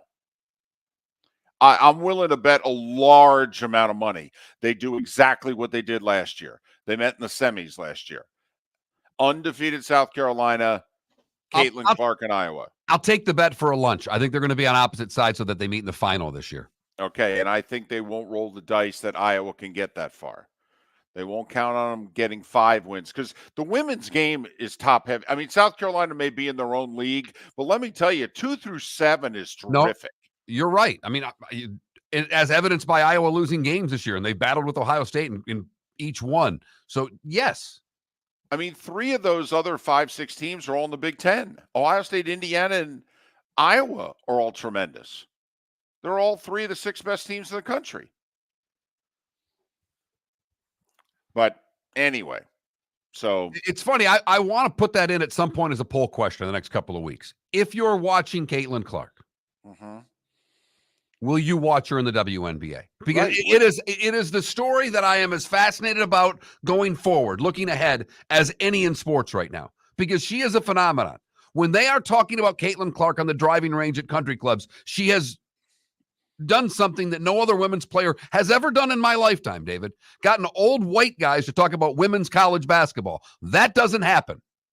Finn's Brett in our Twitch chat room. We have never watched a WNBA game, and we absolutely plan on watching next year when and if Caitlin plays for the Indiana Fever and we can catch whether streaming or TV.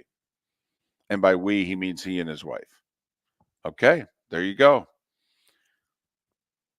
I mean, what a boon that could be for this league. I wonder what it'll do to salaries in the league. I mean, will it matter? But, I mean, their salary structure and the league loses money as is, and they still, the highest paid player is not even making $250,000. And there will be jealousy towards her in that league. Oh, my goodness, yes. She's going to get everybody's best effort every night. So I'm fascinated going forward with this story, David. I really am, as much as anything in sports.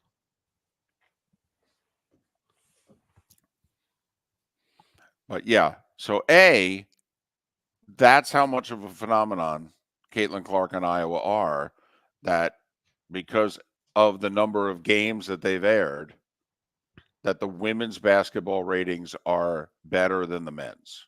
What would you have asked for if you were Caitlin Clark, and what do you think Fox would have said yes to?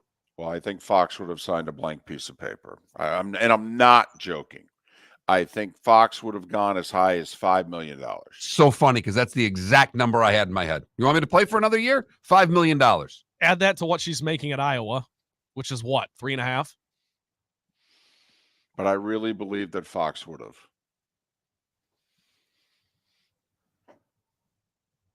Something that I think is interesting in this is we kind of forget, we don't forget, but I think the masses forget there's a human element to this. And at the end of the day, she's still making millions of dollars. Maybe she just wants to go be a professional. She's been at college now for 4 years. I think she wants to take her game to the next level. I mean, that's why she declared. And maybe she's just ready to be done with college. I mean, at some point, she's a human being. She wants to play with the best players. Yeah. She loves basketball. Well, listen, what was the only thing that got talked about NBA All-Star Weekend? Sabrina Ionescu and Steph in a three-point shooting contest, and Steph hits the last shot and he won. Yeah, it was easily the best product from that weekend. Yeah. Well, what do you think it's going to be next year? Don't you think Steph picks a partner? Steph and KD against Sabrina and Caitlin? Totally. Steph and Dame. Steph picks Clay. Yeah, yeah, okay. Dame, who's won back-to-back three-point contests, so that makes sense. We'll go Steph and Dame against Sabrina and Caitlin. Miller and Moulton. Good, bad, and ugly. What's on tap? Today was the day when. It's all coming up. MillerMoulton.com. Miller_Moulton. Hello, friends and family of Southwest Florida. Are you looking to tap into the electric vehicle market? Well, look no further, because we here at Southwest Florida Golf Carts have just what you need. E-bikes, golf carts, LSVs, scooters, and more. Come down and talk with one of our experienced sales reps, have a soda and a smile, and you could be cruising the streets in your new EV today. Stop by the store or visit our website at flgolfcarts.com and enter for a chance to win $100 off your next purchase by answering John's monthly sports question. Mark Miller for Molly Maid. Why Molly Maid, you ask? Trust. Moulton was a customer for 15 years. Affordability. Didn't I just say Moulton was a customer for 15 years? Worry-free services. Our professional house cleaners are fully insured and a 24-hour warranty. Call Molly Maids today at 239-774-5839. That's 239-774-5839 or online at mollymaid.com/FTMYERS. That's mollymaid.com/FTMYERS. The law firm of Michael F. Hornung specializes in criminal defense, DUI, personal injury, nursing home claims, and auto accidents. I'm a former prosecutor with over 34 years of experience. The information I know is information you need to know. If you've been arrested for a DUI, time is of the essence to maintain your driving privileges. Call the law firm of Michael F. Hornung for a free consultation. At the law firm of Michael F. Hornung, we are committed to excellence in your representation. Being a local attorney with local knowledge is clutch to the success of your case. For over 30 years, we have successfully represented the citizens of Southwest Florida. For a free consultation, call 239-437-0095. That's 239-437-0095. Our offices are conveniently located in Fort Myers. Visit online at mfh-law.com. You are listening to Miller and Moulton on the Florida Sports Network.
Finn's Brett, that's a great point, by the way. I didn't even think about that.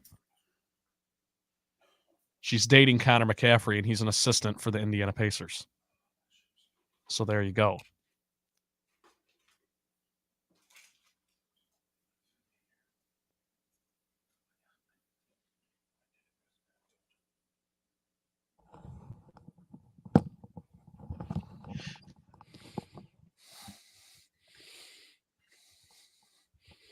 Sorry, I'm packing up.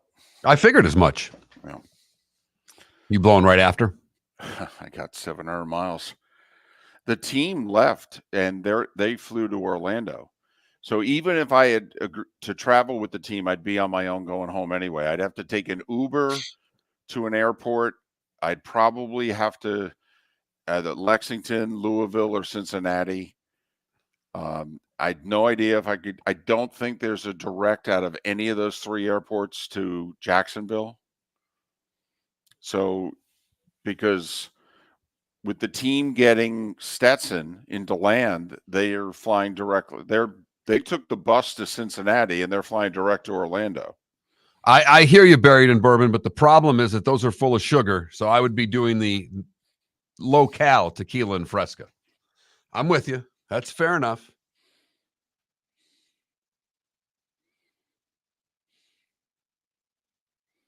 Mark's on vacation. Michael, I'd still like you to admit that you deserve to get hit by John Baduke with the hockey stick. You've still not admitted that throughout the show, that you deserved it. He admitted, Michael, that you deserve to get paid, but you've yet to admit that you deserve to get hit. The statute of limitations are long gone here. Right. Come on. You know cashed the check. It's you good. You got your free season tickets or whatever the hell. I forgot how you maneuvered that. But come on now. For the Sandy Allen comments alone, you deserved it.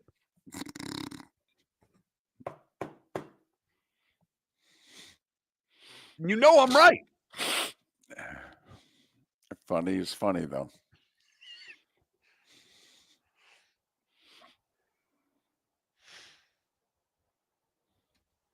Here we go.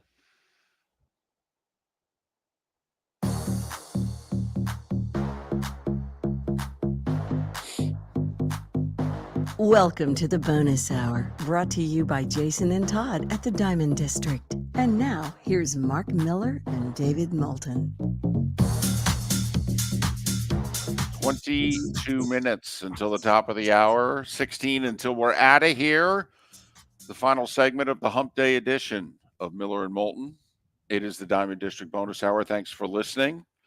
Miss any part of the show? Download what you missed, millerandmoulton.com, millerandmoulton.com, and also want to get in contact with us, Miller_Moulton on Twix, Twitter/X, Miller_Moulton, and make sure you know how to spell Moulton, Moulton. It's time for someone to take back this segment, if for no other reason than to stop David from talking about Meghan and Harry. Here's Mark Miller with Today Was the Day When. Today in 1836, the Battle of the Alamo ends. It didn't end well for us either. No, that's an L. That's an L. That is an L. When you lose Davy Crockett, that's a bad loss. Is that what Cronkite said? Or is that what LBJ said about Cronkite? When you lose Davy Crockett? Right. Anyway. Today in 1857, the Supreme Court ruled the Dred Scott decision that Africans were not U.S. citizens. We kind of... Yeah, that was a mistake. Another mistake. Yeah, that's another loss. We got that one wrong. 2 L's to start today. Oh, yeah, big ones. 1933, Eleanor Roosevelt is the first lady to hold a press conference. Wow.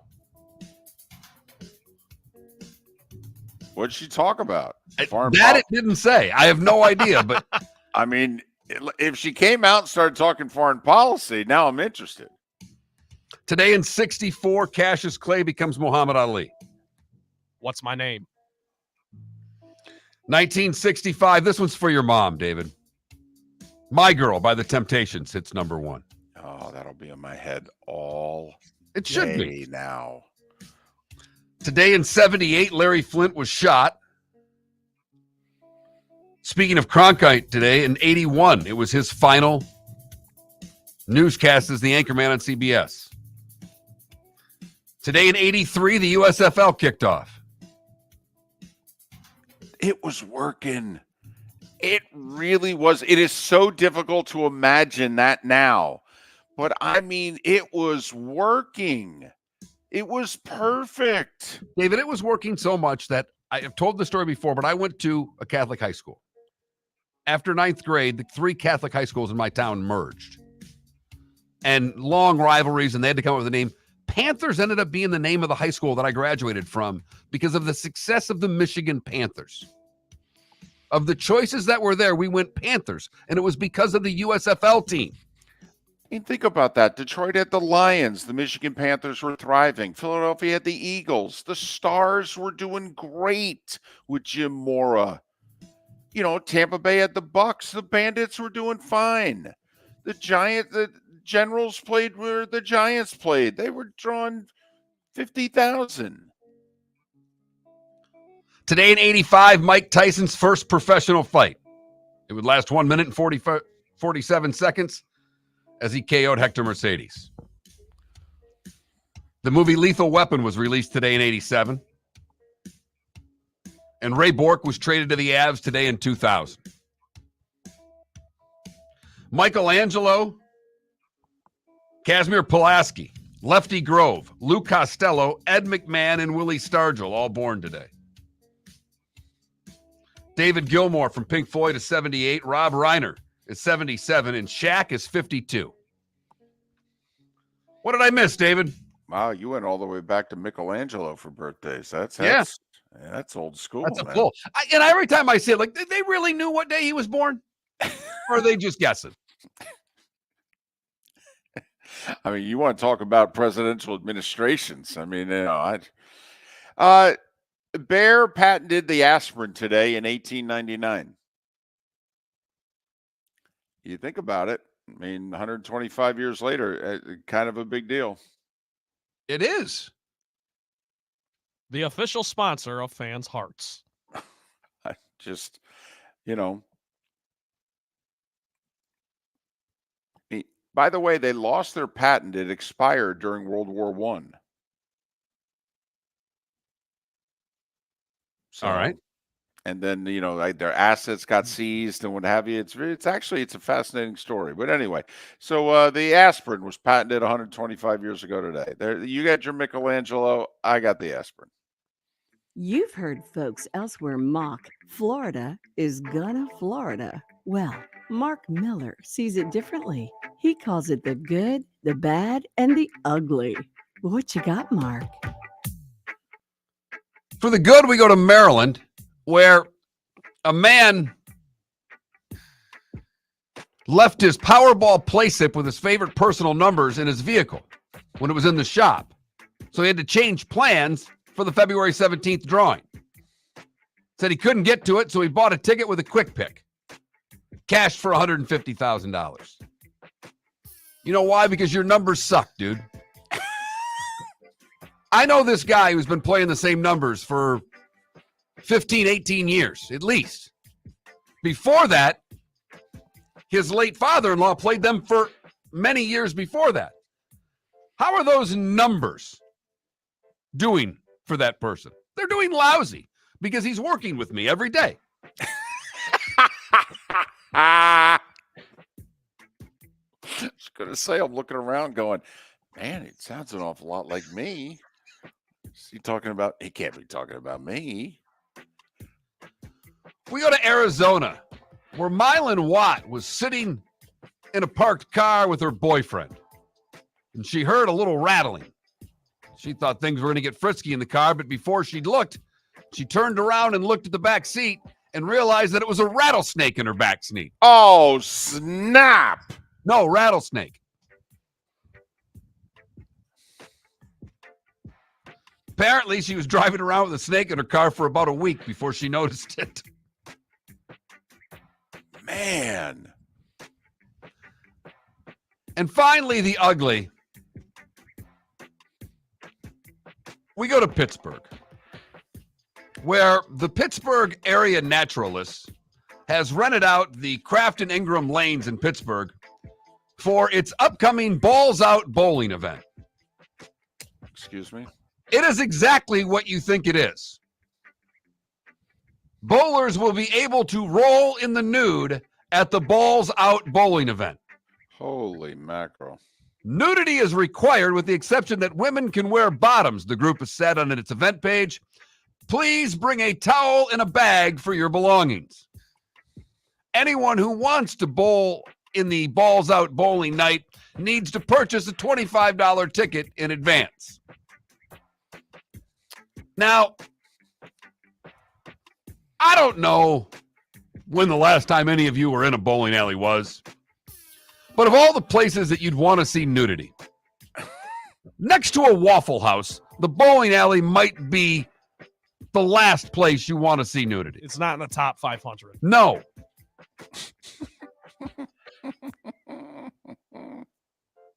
Not in the top 500. No, it's a bowling bod. I mean, come on. No? Balls Out bowling. That's creative. I'll give him that.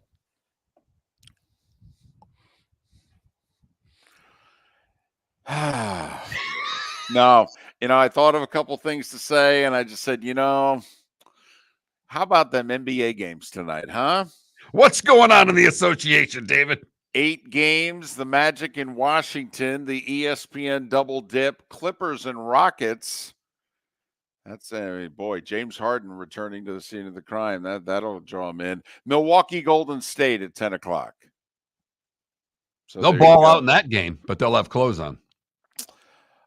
TNT NHL double dip, just 3 games tonight. Remember, NHL's a Tuesday, Thursday, Saturday thing. The other 4 days out of the week, whatever. 3 games tonight, but the TNT double dip is Buffalo, Toronto early, and then a little something for the two of you, little Wings, Avs at 9:30. Went to overtime last time. I will be so hooked on phonics at 9:30 that I will have no chance of seeing this game. That's good to know. That's okay. Hooked on phonics enough that you'd sign up for the bowling night. Yes or no? I may do it at the clubhouse tonight. That's the only thing I'm worried about. I'd pay large amounts of money for that. Large amounts of money. All right, we have 2 system plays tonight. And you know how we are with system plays. We either do them or we don't. UCF at home getting 8.5 against number 1 Houston. UCF's got 3 Big 12 wins this year, big ones, including, remember, they beat Kansas at home. 8.5. I love that system play. Love it. We've made the pick. The other one I don't love as much, David.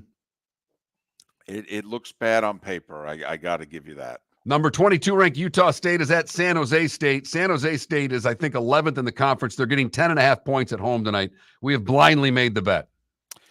Utah State has 24 wins. San Jose State has 9. So, yes, you wonder if 10.5 is enough for the home team. All right. We got 3 tremendous ranked matchups. We have 3 games involving top 25 teams. In fact, top 20 teams playing each other. Tennessee can win the regular season SEC outright by going to South Carolina and beating the 17th ranked Gamecocks. Vols have to lay 5.5. Yeah, I like South Carolina at home in that game taking the points all day long. 7 o'clock on ESPN2. Second-ranked UConn at 8th-ranked Marquette. Remember, 10 years, right? 10 years since they've beaten a ranked team on the road. Here we go. And Marquette just got destroyed by UConn a couple of weeks ago. I mean, just humiliated. By 40. In a game that was supposed to be one of the best games of the year. Now they get them at home. They're getting 5.5 at home against UConn. 8:30 FS1. I think UConn gets it done. I think Marquette suffered a key injury the other day. Also, they're starting to stagger a little bit. I actually think UConn's going to get it done. Yeah, me too. I'm with you. 9 o'clock on ESPN2, 20th ranked BYU at 6th ranked Iowa State. Listen, I know you're going to be hooked on phonics, but you said something last week. You basically admitted you haven't seen Iowa State play. They're going to be a top 2 seed. I think you need to see them play before you fill out your bracket. That's all I'm saying. If you're too hammered tonight, I get it. But I'm just saying, sometime in the next week and a half, I think you need to watch the Cyclones. Fair enough. Fair enough. And they lay in 7.5 tonight at home against BYU. BYU just inside that top 20, at 20, as a matter of fact. Miami hosting BC, trying to stay above 500. 7 o'clock on ESPNU. Mark, I know you won't watch tonight. You've got other plans, but your favorite 6:30 on FS1 is Villanova Seton Hall. Big game for both, trying to nail down bids. Seton Hall's a little more in than Nova, but a big game for both. And the Northeast Conference Tournament debuts tonight to join the Horizon. The Big South debuts tonight. The Ohio Valley Conference Tournament debuts tonight. That's what we're talking about. A-Sun takes the night off before the semis tomorrow. Yeah, that Nova Seton Hall game is fascinating, the 6:30 game, because Seton Hall right now, Shelby Mast has him in a play-in game against Virginia, and he's got Nova on the 10 line. So that is a really big game for both schools. Another big one for seeding purposes is Northwestern Michigan State. They're both on the 9-10 line. Sparty needs a win. Sparty is a 9.5-point favorite. I don't quite understand that, but that's another one where both teams really could use it.